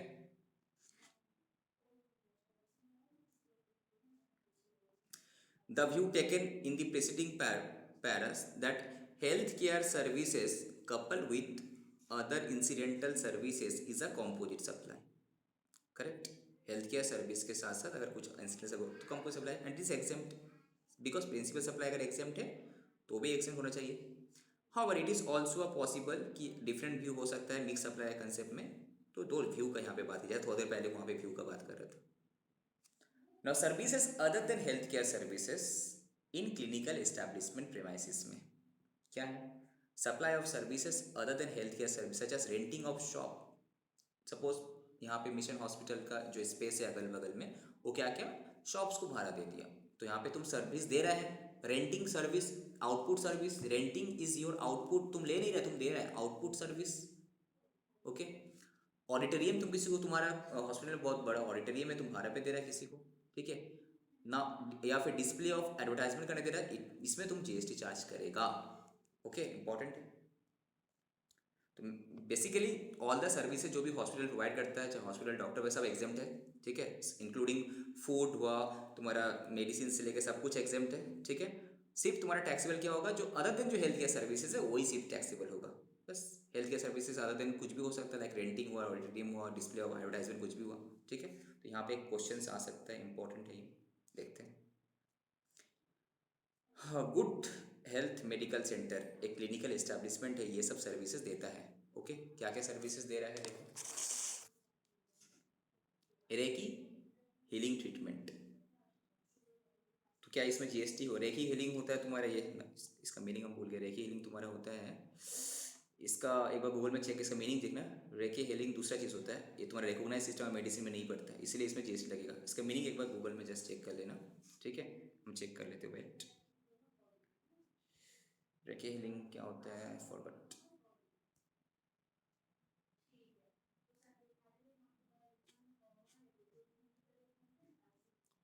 रेकी हीलिंग,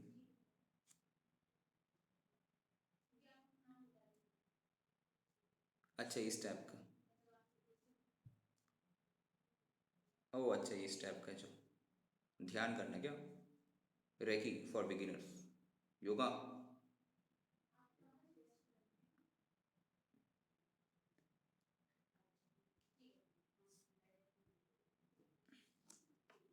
तो रेकी हीलिंग तुम्हारा टैक्सेबल हो जाएगा बिकॉज वो तुम्हारा जो रिकॉग्नाइज मेडिकल सिस्टम में नहीं है तुम्हारा, जो यहाँ पे पॉइंट है ना, फर्स्ट पॉइंट हम लोगों का। तो योगा था योगा नहीं था रेकी, योगा वो रेकी को योगा का इसमें नहीं लाता है वो, रेकी हीलिंग जो है वो डिफरेंट है तुम्हारे, इसमें नहीं है,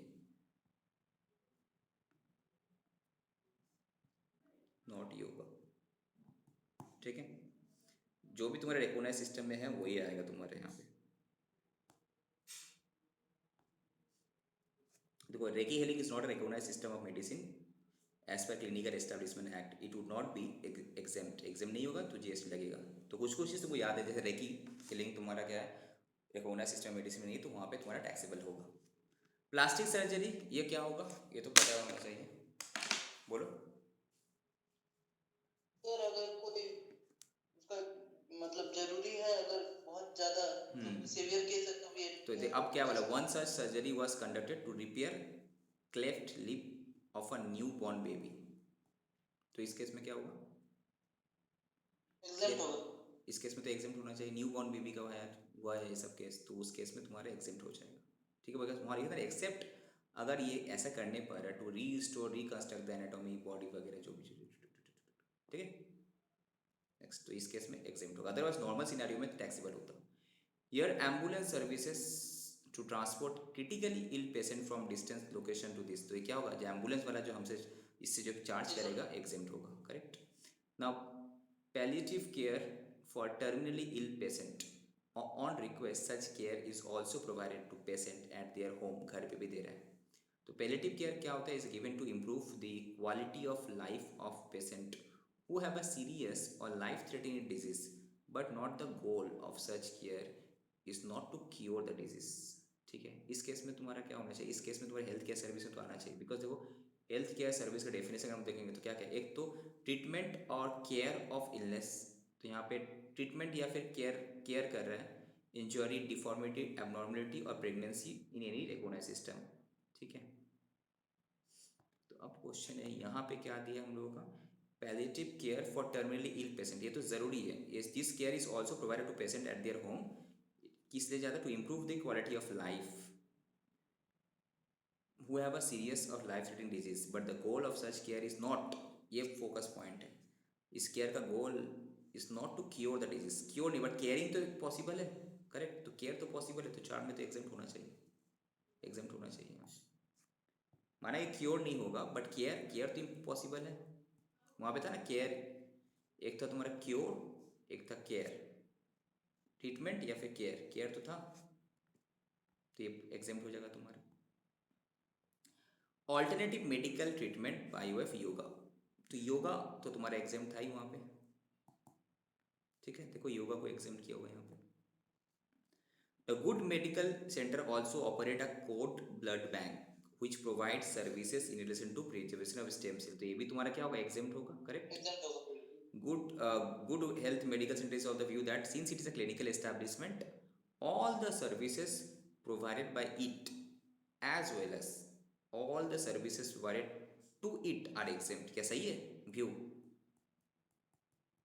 sir all the service provided to it exempt नहीं होगा, ये जो सर्विस ले रहा है गुड हेल्थ मेडिकल सेंटर, इसमें कुछ ऐसा सर्विस फर्स्ट क्वेश्चन है, इन लाइक क्लिनिकल एस्टैब्लिशमेंट को लग रहा है कि सिंस हम लोग क्लिनिकल एस्टैब्लिशमेंट है तो जो भी सर्विस हम प्रोवाइड करते हैं all the services provided bye it वो एग्जेम्प्ट है, क्या सही है ना गलत है, सर गलत है। गलत है, बिकॉज ऑल द सर्विस नहीं, only health care service exempt है, ओनली कौन सा सर्विस बोलो, हेल्थ केयर सर्विसेज एंड वो जो तुम्हारा एम्बुलेंस वगैरह था वो सब एग्जेम्प्ट है, बट इसको छोड़ के जैसे कि हम थोड़ी देर पहले रेंटिंग ऑफ शॉप्स, ऑडिटोरियम, ये सब जो तो एग्जाम नहीं था। अब आता है ये तो आउटपुट सर्विस का बात कर रहा, दिस इज आउटपुट का बात कर रहा था, भाई इनपुट में आ जाते हैं। All the services provided to it, that is input service का बात कर रहे हैं, तो इनपुट सर्विस का ऊपर, ठीक है, कोई एग्जाम्पशन का बात किया है यहाँ पे, डिस्कस किया है, बोलो, थिंक अबाउट। एग्जाम नहीं होगा, टैक्सेबल होगा भाई। आउट तुम जो एक क्लिनिक वहाँ पे बोला है, ये जो एंट्री नंबर जो हम लोग डिस्कस कर रहे थे यहाँ पे, यहाँ बोला सर्विस प्रोवाइडेड बाय, टू नहीं बोला है, राइट। ये क्लिनिकल एस्टैब्लिशमेंट वगैरह जो भी सर्विसेज वगैरह देगा, या फिर एम्बुलेंस वाला वो, एंड ये ब्लड बैंक वाला, ये एग्जाम्प्ट है। बट दैट मीन्स जो लेगा इनपुट सर्विस तो एग्जाम नहीं है। इनपुट सर्विस अगर एग्जाम्प्ट वाला कैटेगरी में आता तो एग्जाम्ट होगा, अदरवाइज नॉर्मल केस में टैक्सेबल होगा। मतलब जो इसको सर्विस देगा वो तो टैक्स चार्ज करेगा, डिपेंड हो किस टाइप का सर्विसेज दे रहा है, ठीक है। तो इसका ओपिनियन गलत है, तो देखो यहाँ पे आंसर लिखा है उस हिसाब से। The exemption notification grants exemption to healthcare services provided by clinical establishment and not to the services provided to clinical establishment, right? तुम्हारा क्वेश्चन मैंने दे दिया, सपोज तुम्हारा एक हॉस्पिटल ने क्या किया है, सपोज कुछ कैटरिंग सर्विसेज लिया था ना क्वेश्चन में, तो वो तो जीएसटी चार्ज करेगा ही। ये हॉस्पिटल क्या किया, रिपेयर मेंटेनेंस कर लिया, कुछ मशीन परचेज किया, हॉस्पिटल इक्विपमेंट परचेज किया, तो जीएसटी चार्ज नहीं करेगा, करेगा ना जीएसटी चार्ज उसमें, ठीक है। देयरफॉर तो गुड हेल्थ मेडिकल का कंटेंशन क्या गलत है, तो all the services provided to it are also exempt, ये गलत है, it's not correct in law. Next, अब तो हॉस्पिटल वाला तो इजी था, समझ में आ गया, ठीक है। अब हम लोग आ जाते तुम्हारा इसमें सर्विसेज प्रोवाइडेड बाय गवर्नमेंट। तो अभी तक 4 सर्विसेज हम लोग कवर कर चुके हैं, क्या क्या बोलो। फर्स्ट फर्स्ट तुम्हारा था रिलीजियस चैरिटेबल ट्रस्ट एक्टिविटीज़ वाला वो, उसके बाद एग्रीकल्चरल वाला, उसके बाद एजुकेशन वाला, फिर हम लोग किए यहाँ पे हेल्थ सर्विसेज वगैरह। 4 सर्विस हम लोग कवर कर चुके हैं, okay. Now services provided by government, services provided by government, government जो सर्विस प्रोवाइड करता है उसके बारे में डिस्कस कर। कितना सारा यार, रीड करते पहले एक करके। मैक्सिमम सर्विसेज जो गवर्नमेंट प्रोवाइड करता है, ऑब्वियसली बात है क्या होना चाहिए, एग्जाम्प्ट होना चाहिए, करेक्ट।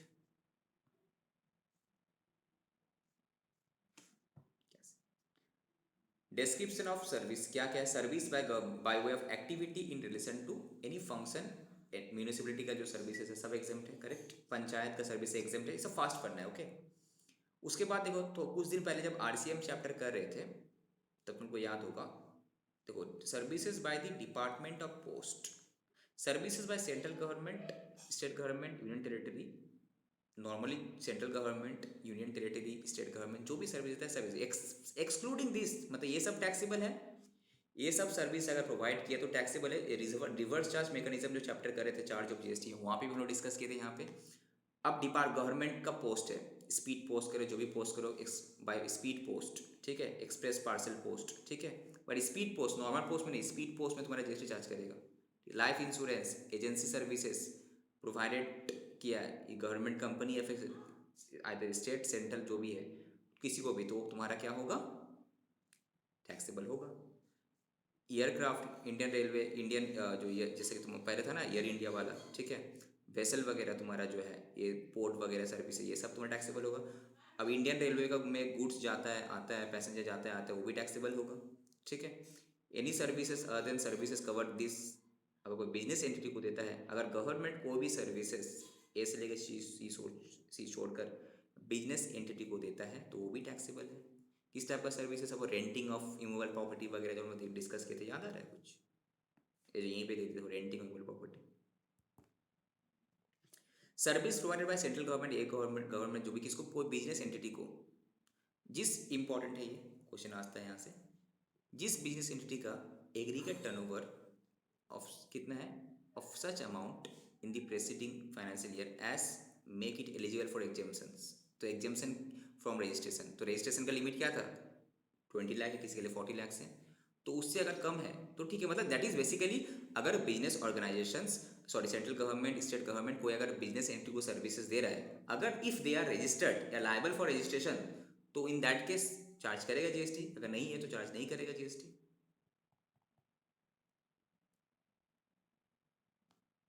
नेक्स्ट,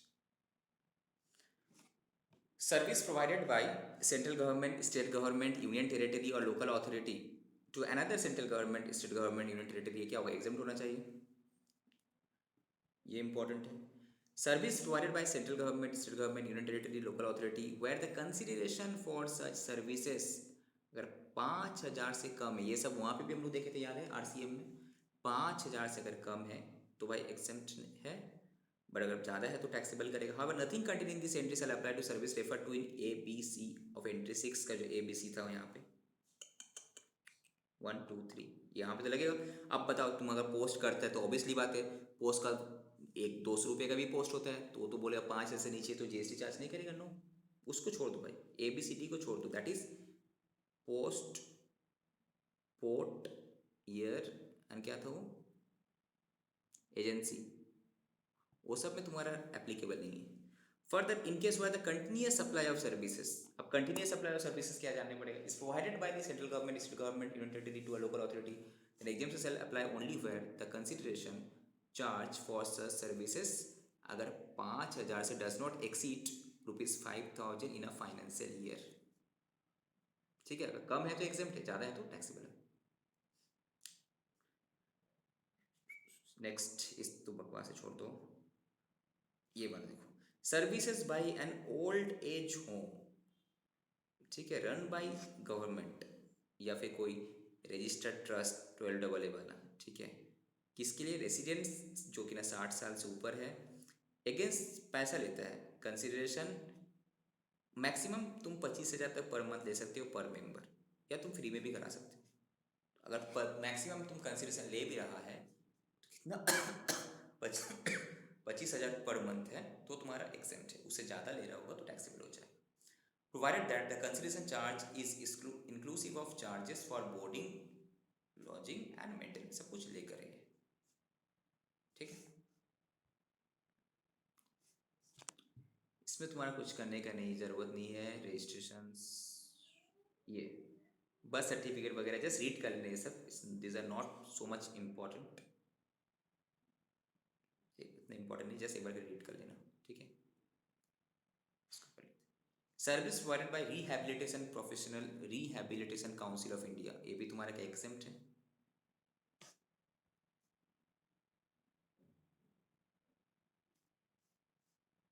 इसको पढ़ते हैं। Exemptions to service provided by government, तो बेसिकली जो भी सर्विस देता है गवर्नमेंट सब तुम्हारा टैक्सेबल, सब एग्जेम्प्ट है, वो 3 को छोड़ के, ए बी सी डी जो याद था क्लॉज का, याद है क्या है, postal, speed post, express parcel post, life insurance, agency services, ठीक है। अगर प्रोवाइड कर रहा है किसी और को अदर देन गवर्नमेंट तो टैक्सेबल है, तो टैक्सेबल है, टैक्सेबल है। Services in relation to an aircraft और अ वेसल इनसाइड और outside the precedence of an airport और पोर्ट, अब गवर्नमेंट का पोर्ट, एयरपोर्ट का बगल में तुम कोई चीज़ भाड़ा वगैरह दे के रखा है रेंट पे, तो वहाँ टैक्स कलेक्ट करेगी गवर्नमेंट। प्लस जो एयरक्राफ्ट वेसल का जो सर्विसेज है, ठीक है, सब वो इंडियन गवर्नमेंट का एयरक्राफ्ट है, वेसल है, तुम यूज़ इसी को यूज़ कर रहे हैं तो वो तो लेगा पैसा वहाँ पे। ट्रांसपोर्टेशन ऑफ गुड्स पैसा जैसे इंडियन रेलवे वाला, वो टैक्सेबल है ही। Any services other than this, अगर एनी सर्विसेज इसको छोड़ किसी और को अगर बिजनेस एंट्री को देते हैं, अगर वो एंटिटी का रजिस्ट्रेशन के लिए लायबल है या फिर रजिस्टर्ड है तो टैक्सेबल है, अदरवाइज टैक्सेबल नहीं है। अब गवर्नमेंट का मीनिंग क्या होता है देखने का जरूरत नहीं, सबको पता होता है क्या होता है गवर्नमेंट का मीनिंग। लोकल अथॉरिटी में कौन कौन आता है, पंचायत वगैरह सब कुछ आ जाता है, कैंटनमेंट। ना क्वेश्चन है ये, अब सर बिजनेस एंटिटी, अब क्या है, सर्विस वाले टू बिजनेस एंटिटी, ठीक है, इसमें एक अलग से हम कहते हैं रेंटिंग ऑफ इमूवेबल प्रॉपर्टी, यहाँ पे इसको देख लेते हैं। नॉर्मली अगर एग्जाम्पशन नहीं, अगर सपोज रजिस्ट्रेशन करना ज़रूरी है इसके लिए, लाइबल फॉर रजिस्ट्रेशन है, ठीक है, तो गवर्नमेंट अगर सर्विसेज दे रहा है बिजनेस एंटिटी को तो क्या होगा, टैक्सेबल होगा। अब यहाँ पे था कुछ specified service, the exemption is not applicable to specified services and renting of immovable property, याद आ रहा है। अब गवर्नमेंट क्या क्या अपना कुछ प्लॉट वगैरह या फिर कोई बिल्डिंग वगैरह किसी बिजनेस एंटिटी को रेंट पे दे के रखा, तो वो तो लेगा ही पैसा, लाइसेंसिंग के लिए, लीजिंग, लेटिंग, ये सब means allowing, permitting, granting, access, entry, occupations, ये हो गया। उसके बाद तुम्हारा कोई भी लीज लाइसेंसिंग वगैरह जो भी देता है वो सब तुम्हारा हो गया। जहाँ पे फोकस करने कम करेंगे, ठीक है। अब यहाँ पे आ जाओ, service provided by department of post, that is post office का बात करें। बेसिकली पोस्ट ऑफिस किसका है? गवर्नमेंट का होता है। पोस्ट ऑफिस तो डायरेक्टली 100% गवर्नमेंट ओन है, ठीक है। तो पोस्ट ऑफिस जो सर्विस प्रोवाइड करता है, ठीक है, तो वहाँ पे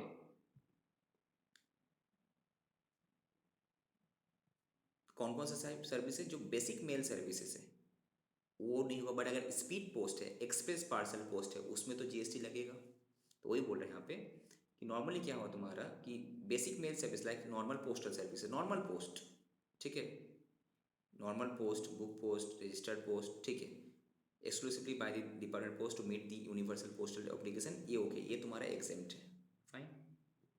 transfer of money, money transfer भी होता है, पोस्ट ऑफिस करता है, ऑपरेशन ऑफ सेविंग्स अकाउंट वगैरह, ये सब भी तुम्हारा ठीक है, एग्जेम्प्ट है। बट जो एक्सप्रेस पार्सल पोस्ट वगैरह होता है, स्पीड पोस्ट हुआ, वो सब में तुम्हारा क्या होगा? टैक्सेबल हो जाएगा। वही चीज़ यहाँ पे देखो लिखा हुआ, the department of post also provide services like distribution of mutual fund, bond, passport application, correction of telephone bill, it's bill on commission basis. तो कमीशन बेसिस में अगर ये काम कर रहा है तो इसमें जीएसटी चार्ज करेगा, agency services. On agency services, the Department of Post is liable to pay tax without application of reverse charge. Correct? Sir commission basis पे कैसे काम करेगा? क्या बोल रहे हो? कमीशन बेसिस पे कैसे काम करेगा? कमीशन बेसिस मतलब तुम्हारा होकर क्या होता है, ये अभी एक्चुअली अब है नहीं, पहले का था। अभी तुम्हारा होकर क्या कर रहा है ये, कि तुम्हारा होकर म्यूचुअल फंड इन्वेस्टमेंट कर दे रहा पोस्ट ऑफिस, ठीक है, तुम्हारा होके पासपोर्ट एप्लीकेशन कर, तुम्हारा होके टेलीफोन बिल का कलेक्ट करके पेमेंट कर दे रहा, इलेक्ट्रिसिटी बिल कलेक्ट पेमेंट कर दे रहा, तो कमीशन चार्ज कर रहा है अपना, पोस्ट ऑफिस करते ही है। घर घर जाके हम इलेक्ट्रिसिटी बिल कलेक्ट करके वो तुम पेमेंट कर देगा, तुम्हारा अकाउंट से पैसा काट लेगा, कमीशन भी काटेगा। पोस्ट ऑफिस से तुम्हारा सेविंग्स बैंक अकाउंट होता है, कमीशन तो चार्ज करेगा ना। तो पोस्टमैन फ्री में काम करेगा तुम्हारा भाई, तो पोस्ट ऑफिस से तो पैसा चार्ज काटेगा तुमको। तो कमीशन से यहाँ पे कमीशन बेस में काम करे, एजेंसी सर्विस का काम दे रहा है बेसिकली, ठीक है। बट यही वाला अगर बेसिक मेल सर्विस होता, नॉर्मल मनी ट्रांसफर वगैरह होता तो एग्जेम्प्ट होता, पर express parcel post, speed post, ये सब तो टैक्सेबल है। ना service provided by one department of government to another department तो एग्जेम्प्ट है, ठीक है।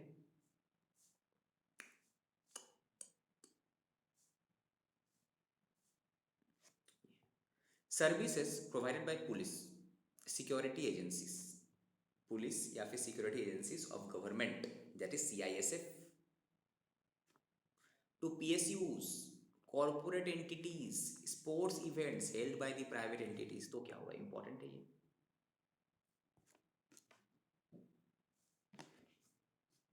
तुम लोगों को क्या लगता है इसमें जीएसटी लगना चाहिए कि नहीं लगना चाहिए?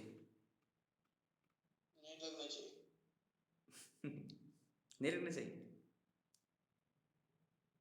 थोड़े पहले क्या बोले थे हम कि गवर्नमेंट अगर कोई बिजनेस एंटिटी को दे रहा है, सर्विस प्रोवाइड कर रहा है, अगर वो रजिस्टर्ड है तो लगेगा ना, टैक्सेबल तो होगा, राइट।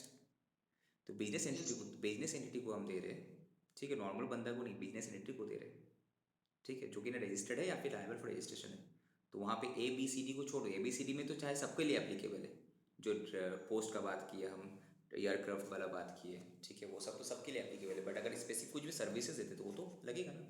तो service provided by police, security agencies of government to PSUs entities are not exempt from GST।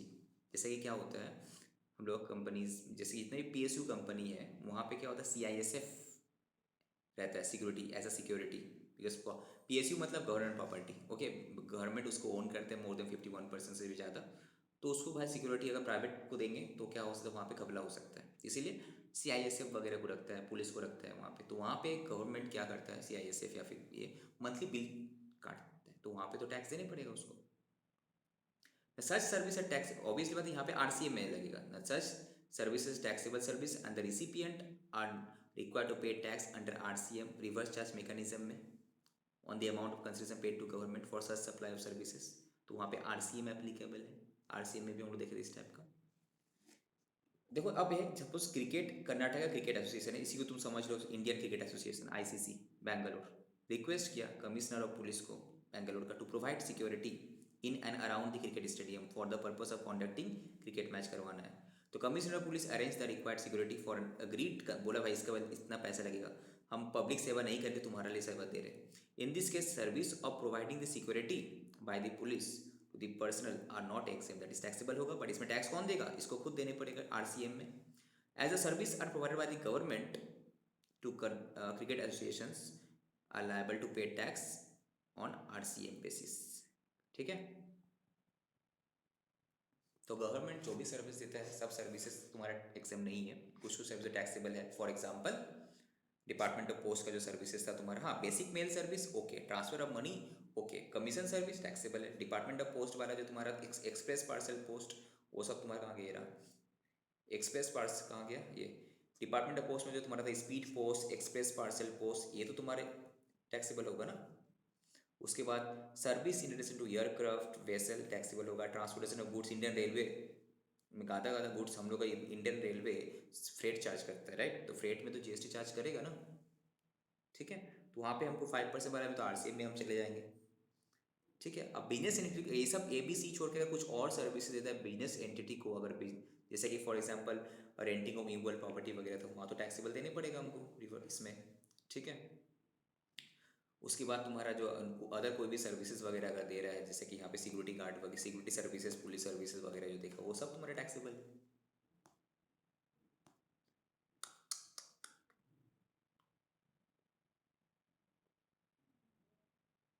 इसे फोकस करते हैं, इसको जस्ट रीड करो। क्या हेडिंग है, सर्विस प्रोवाइडेड बाय, ये जो चैप्टर है बहुत लेंदी है, एग्जामिनेशन जो चैप्टर है is one of the lengthiest chapter तुम लोगों का सिलेबस में। ठीक है, तो हैव पेशेंस, आराम से करना है, जल्दबाजी करे कुछ करने का जरूरत नहीं। एग्जाम में कैसे रिवीजन करेंगे सर इसको? एग्जाम में रिवीजन करने के लिए वो जो चार्ट दिए ना, वहाँ से कर लेना हो जाएगा। अभी बस तुम समझ लो, उसका रिवीजन के लिए बार बार चार्ट, या फिर जैसे हम हाईलाइट करें, कितना टाइम लगा रिवीजन देने में हमको, जस्ट पेज ही तो उल्टाना है यार। जैसे कि हम भी सपोज इसको रिवीजन अगर देना है हमको, यहाँ से तुम लोग स्टार्ट करेंगे हम, तो क्या करें हम, तो जस्ट मेन हाईलाइटिंग वाली पॉइंट जो है सब पढ़ने की जरूरत ही नहीं है। तुमको देखा कि हाँ 6 नंबर वाला स्पेसिफिक पढ़ना है, बाकी तो मैक्सिमम तुम्हारा एग्जाम है, कुछ कुछ स्पेसिफिक जो उसी में फोकस करना है तुम्हारा। जैसे पोज वाला पढ़ लिया, एक कंसिडरेशन जहाँ पे 5 ऐसे कम है, ज़्यादा है तो होगा, बट ज़्यादा में भी कम में भी ABC को एग्जाम तुम्हारा टैक्स अलग से तुम्हारा टेक केयर किया गया था। ओल्ड एज होम वाला पढ़ लिया एक बार, बस ऐसे पढ़ना है, ये तो रिविजन हो गया, कितना टाइम लगा। उसके बाद यहाँ से पोस्ट वाला तो ऑलरेडी वहाँ से पढ़ लेते हम। यहाँ पे तुम देख लिया क्या कि एजेंसी सर्विसेज कमीशंस वाला हो गया, वो तो लगेगा। बेसिक मेल सर्विस में जीएसटी नहीं एग्जेम्प्ट है वो, बस दैट इज मार्किंग तुम्हारा बुक में रहना चाहिए, मार्किंग एंड हाईलाइट, जिस तरह से हम पढ़ा रहे हैं एक्चुअली। मार्किंग और हाईलाइट अगर नहीं है तो एग्जाम में तुम रिविजन नहीं दे पाओगे। ठीक है, जहाँ जहाँ फोकस करने का उतना, इसलिए तो हम पीडीएफ भेज देते हैं ना, तो पीडीएफ जब भेज देते तुम लोगों को, पीडीएफ खोल के रखना, उसके बाद जब तुम घर से करना घर पे, तो फिर एक बार पीडीएफ को देख देख के मेरा मार्किंग कर लेना, आई मीन पढ़ते रहना, मार्किंग करते रहना। ठीक है, चलो अब क्वेश्चन नंबर 29, या फिर दूसरा तरीका 1.5 1.8 का स्पीड वीडियो चला देना। Now service provided by of tolerating non performance of a contract. अब क्या हुआ, non performance of a contract और breach of contract is one of the conditions normally situated in the government contract में for supply of goods और services. तुम क्या है, तुम कोई गवर्नमेंट, चाहे स्टेट गवर्नमेंट हो सेंट्रल गवर्नमेंट को, तुम बोला कि हम गुड्स सप्लाई करेगा, या तुम बोला कि हम आपको सर्विसेज देंगे। ठीक है, बट तुम वो किया नहीं। तो अब क्या हुआ, agreement enter into between the parties. ठीक है, तुम सर्विस प्रोवाइडर था, गवर्नमेंट सर्विस रिसिपिएंट था।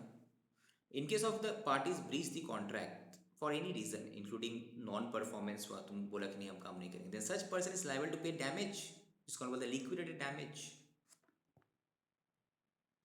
इन द फॉर्म ऑफ फाइन्स और पेनाल्टी बोलते हैं उसको, to the other party. Now, tolerating the non-performance of a contract is an activity or a transactions which is stated at supply of service का जो schedule 2 था, अगर तुम लोग देखेगा वहाँ पे है, इसको सप्लाई का डेफिनेशन में लाया गया है सप्लाई ऑफ सर्विसेज में। Tolerating non-performance of a contract is an activity or transaction which is referred in supply of services, and the person is deemed to have received the consideration in the form of fines and penalty जो तुमको दिया, and accordingly required to pay tax on such amount में tax भी देना जरूरी है उसको। तो however in case of supplies made to the government, अगर ये सप्लाईज गवर्नमेंट को करता है, प्राइवेट में जो एलडी होता है, लिक्विडेटेड डैमेज होता है, उसमें जीएसटी चार्ज होता है। In case of supplies made to the government, the services by way of tolerating the non-performance of contract by the supplier of services covered under exemption, अगर तुम government को कोई services दिया था, in case of supplies made to the government, services provided by government, जो government जो service provide किया by tolerating the non performance of contract, ठीक है, by the supplier of service, it is cover under exemption में है वो तुम्हारा।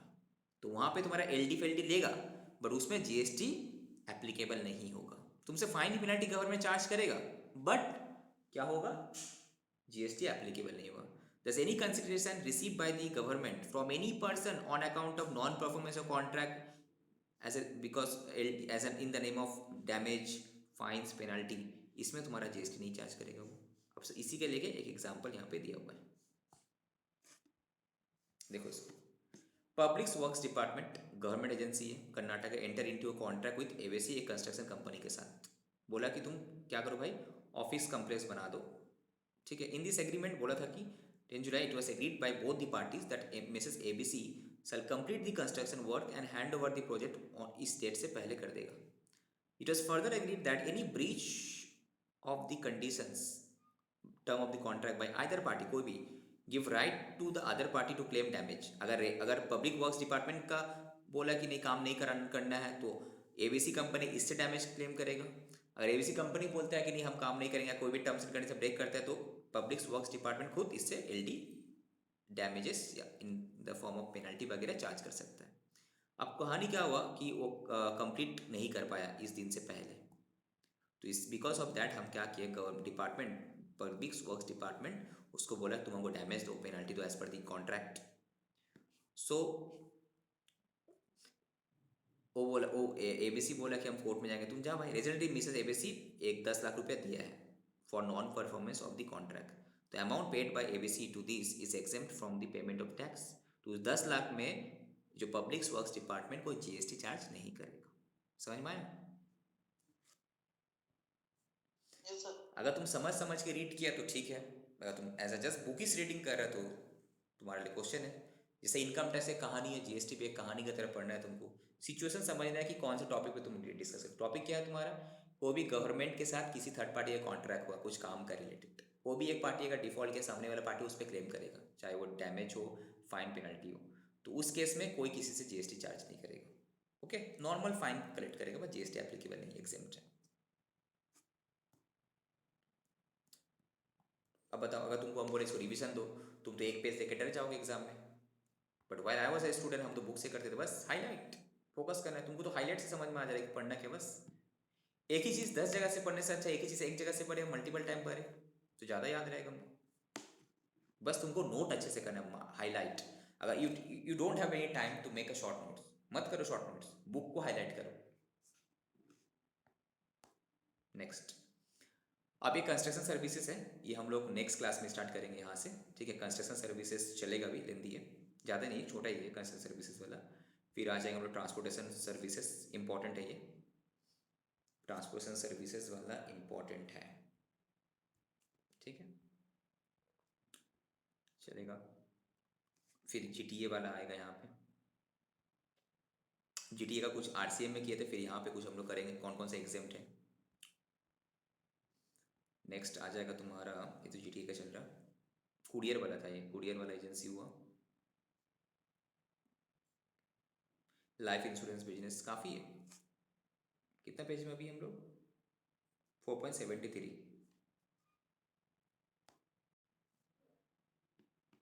उसको क्विक रिवीजन को इस तरह से घुमा लेना है।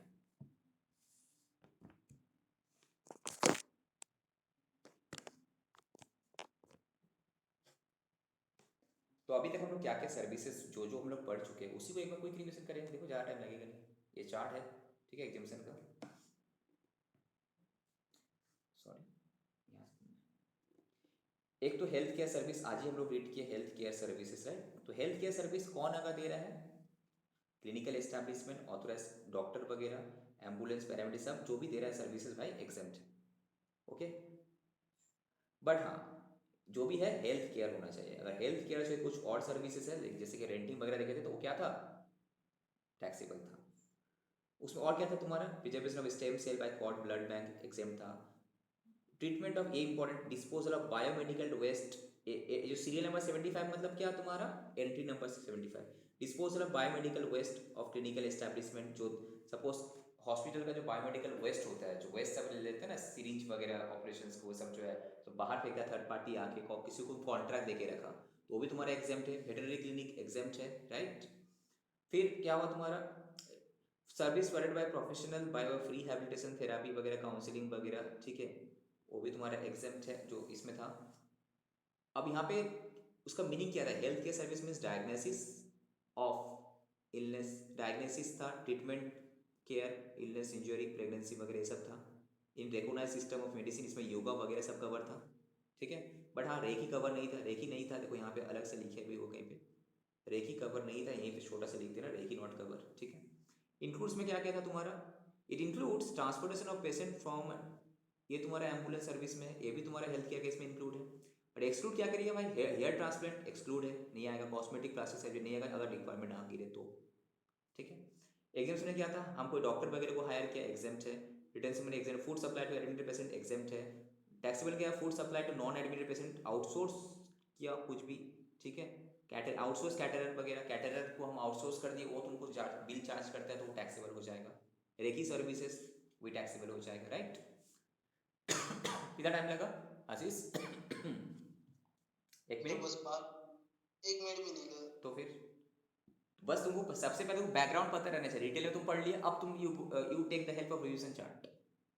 अब क्या करना है तुमको, अब ये रिविजन चार्ट में तुमको बुक में जो एक्स्ट्रा पॉइंट मिला था ना, जो इस चार्ट में है नहीं, फॉर एग्जाम्पल रेकी सर्विसेज यहाँ पे नहीं था, तो यहाँ पे लिख सकते हैं रेकी सर्विसेज टैक्सेबल है। अब तुमको इसी को और ऐड ये करना है, एक्सपैंड करना है, ओके। सो दैट अब नेक्स्ट टाइम यही बार पढ़ लेंगे तो काफ़ी है मेरा, ठीक है। नेक्स्ट क्या था तुम्हारा, चैरिटेबल ट्रस्ट, वहाँ पे क्या था तुम्हारा चैरिटेबल ट्रस्ट का बोला चैरिटेबल एक्टिविटीज होना जरूरी है। तो सर चैरिटेबल एक्टिविटी के लिए क्या था, वही जो सिंपल यहाँ पे different, by public wealth by way of care and counselling of terminally ill person with physical handicap, mental disease, HIV AIDS वगैरह जो इफेक्टेड है, नार्कोटिक ड्रग्स वगैरह इफेक्टेड है, पब्लिक अवेयरनेस क्रिएट कर रहे हैं, family planning, prevention of HIV वगैरह, preventive health care, treatment of yoga वगैरह, ये सब तुम्हारा कवर था। एडवांसमेंट ऑफ एजुकेशन प्रोग्राम, ये भी कवर था तुम्हारा, ऑफ एबंडेंट और ऑर्फनेज होमलेस चिल्ड्रन वगैरह था, ठीक है। Persons over the age of 65 years, याद आ रहा है तुम लोग, prevention of environment including water set, forest, wildlife, ये सब तुम्हारा चैरिटेबल एक्टिविटीज में था। अब नॉट इंक्लूड में क्या था तुम्हारा, hostel accommodations, lodging, boarding unless it's a composite supply, fitness camp, ठीक है, ये तुम्हारा 1000 रुपये से अगर ज़्यादा है तो तुम्हारा टैक्सेबल हो जा रहा था। बट अलग से तुमको याद होगा ये वाला कहानी,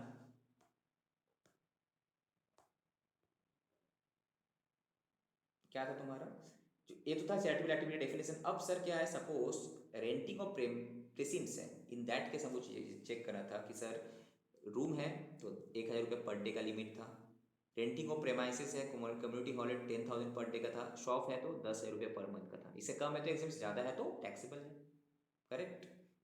it must be owned and manage by the entity है। उसके बाद ये एग्जाम था तुम्हारा जो कैलाश वाला, हज वाला जो पैसा कलेक्ट करके जो करता है वो एग्जाम था, हो गया तुम्हारा चैरिटेबल रिलीजियस। अब आया तुम लोग एग्रीकल्चर पे, जो अगला दिन हम लोग किए थे, इस पर फोकस करते हैं एग्रीकल्चर पे।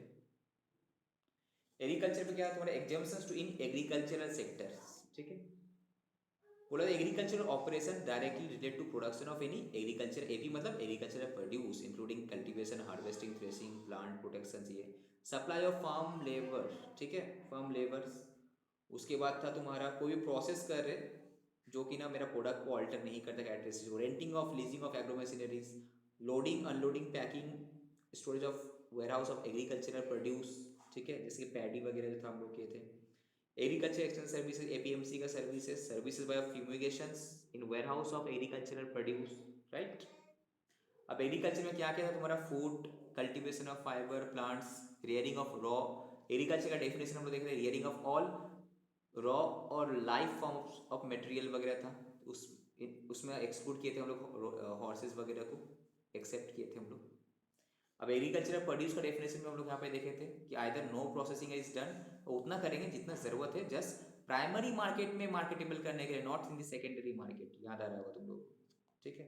तो एग्रीकल्चर प्रोड्यूस के एग्जांपल अगर देखा जाए, ये सब tomato, grams, pulses, but tomato ketchup not agriculturist, grams agriculture, pulses not, sugar cane agricultural produce होगा, पैडी होगा, but sugar and jaggery not, rice not, agriculture produce में पोटैटो है, potato chips no, raw cotton yes, but cotton का cotton belt वगैरह no, rearing of animals cow agricultural produce में आएगा तुम्हारा, grains आएगा, बट काउ का जो तुम्हारा काउडंग नहीं आएगा, गोबर नहीं आएगा, ग्रेन्स को तुम प्रोसेस कर लिया तुम नहीं आएगा, ओके।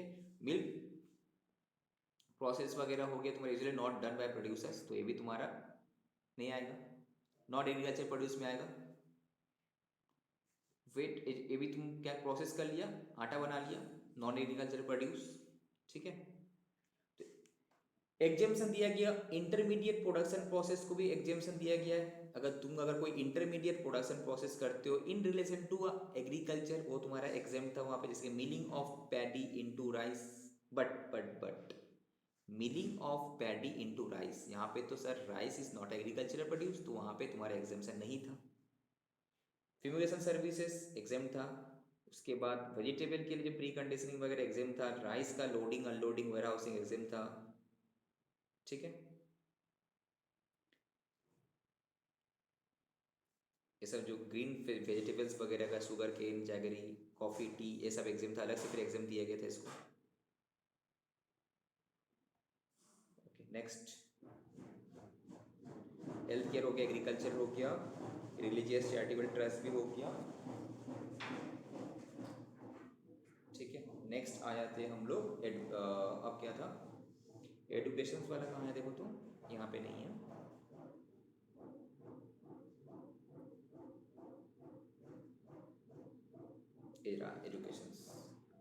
एजुकेशन। अब एग्जाम्पशन इन एजुकेशन सेक्टर्स, ठीक है, उसको लेके कहाँ तक करना है। उसके बाद ये दो हम लोग आज किए थे, ये दो कर लेते हैं तो बस काफ़ी है। देखो यहाँ पे आते आते ख़त्म हो गया तुम्हारा, बस ख़त्म। मेन जो बिग जो था हम लोग, जो लेंदी जो था वो आप कवर कर चुके हैं, अब जो है छोटा छोटा है। एग्जाम्पशन इन एजुकेशन सेक्टर्स, ठीक है। ये क्या है, transportation of students facility, transportation of students facility, staff, catering, security, cleaning, ये सब तुम्हारा एग्जाम था सबके लिए। ये तुम्हारा एग्जाम था only for pre school, sorry control only for pre school वाला था, राइट, ये तीनों सर्विसेज। और ऑनलाइन वाला ओनली फॉर किसको था, जो कॉलेज डिग्री कोर्स वाला को था, ठीक है। और ये तो सबको था, एडमिशन, कॉन्डक्ट एग्जामिनेशन सबको था, याद आ रहा होगा तुम लोगों को। पर प्रॉब्लम ये है कि ओनली चार्ट से करोगे तुम्हारा कंसेप्ट क्लियर नहीं होगा, डिटेल में तो वहाँ पे लिखा हुआ है।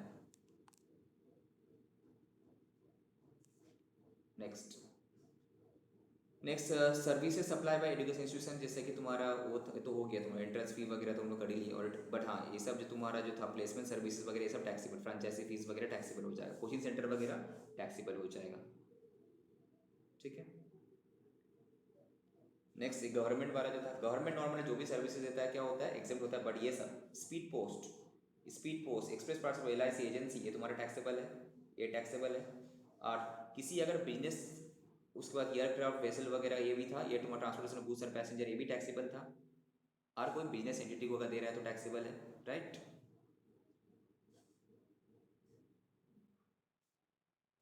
इसको एक बार डिटेल में पढ़ लेना, ऑलरेडी कवर कर चुके हैं। 5,000 वाला जो था वहाँ पे कंसेप्ट, 5,000 से नीचे है तो एग्जाम में ज़्यादा है तो टैक्सेबल है, बट हाँ ABCD के लिए तुम्हारा एप्लीकेबल नहीं हुआ 5,000 का कंसेप्ट। इसको फिर जब डिटेल में हम लोग रिविजन करेंगे तब फिर कवर करेंगे। यहाँ पे देखो फिर अलग से सर्विस वाले टू गवर्नमेंट, तो बात हम लोग अभी तक किए नहीं। ओके तुम लोग बुक से पढ़ना, इसको बस साइड बाय साइड देखते रहना, ओके। चलो आज का क्लास यहीं पे एंड करते हैं, कल तुम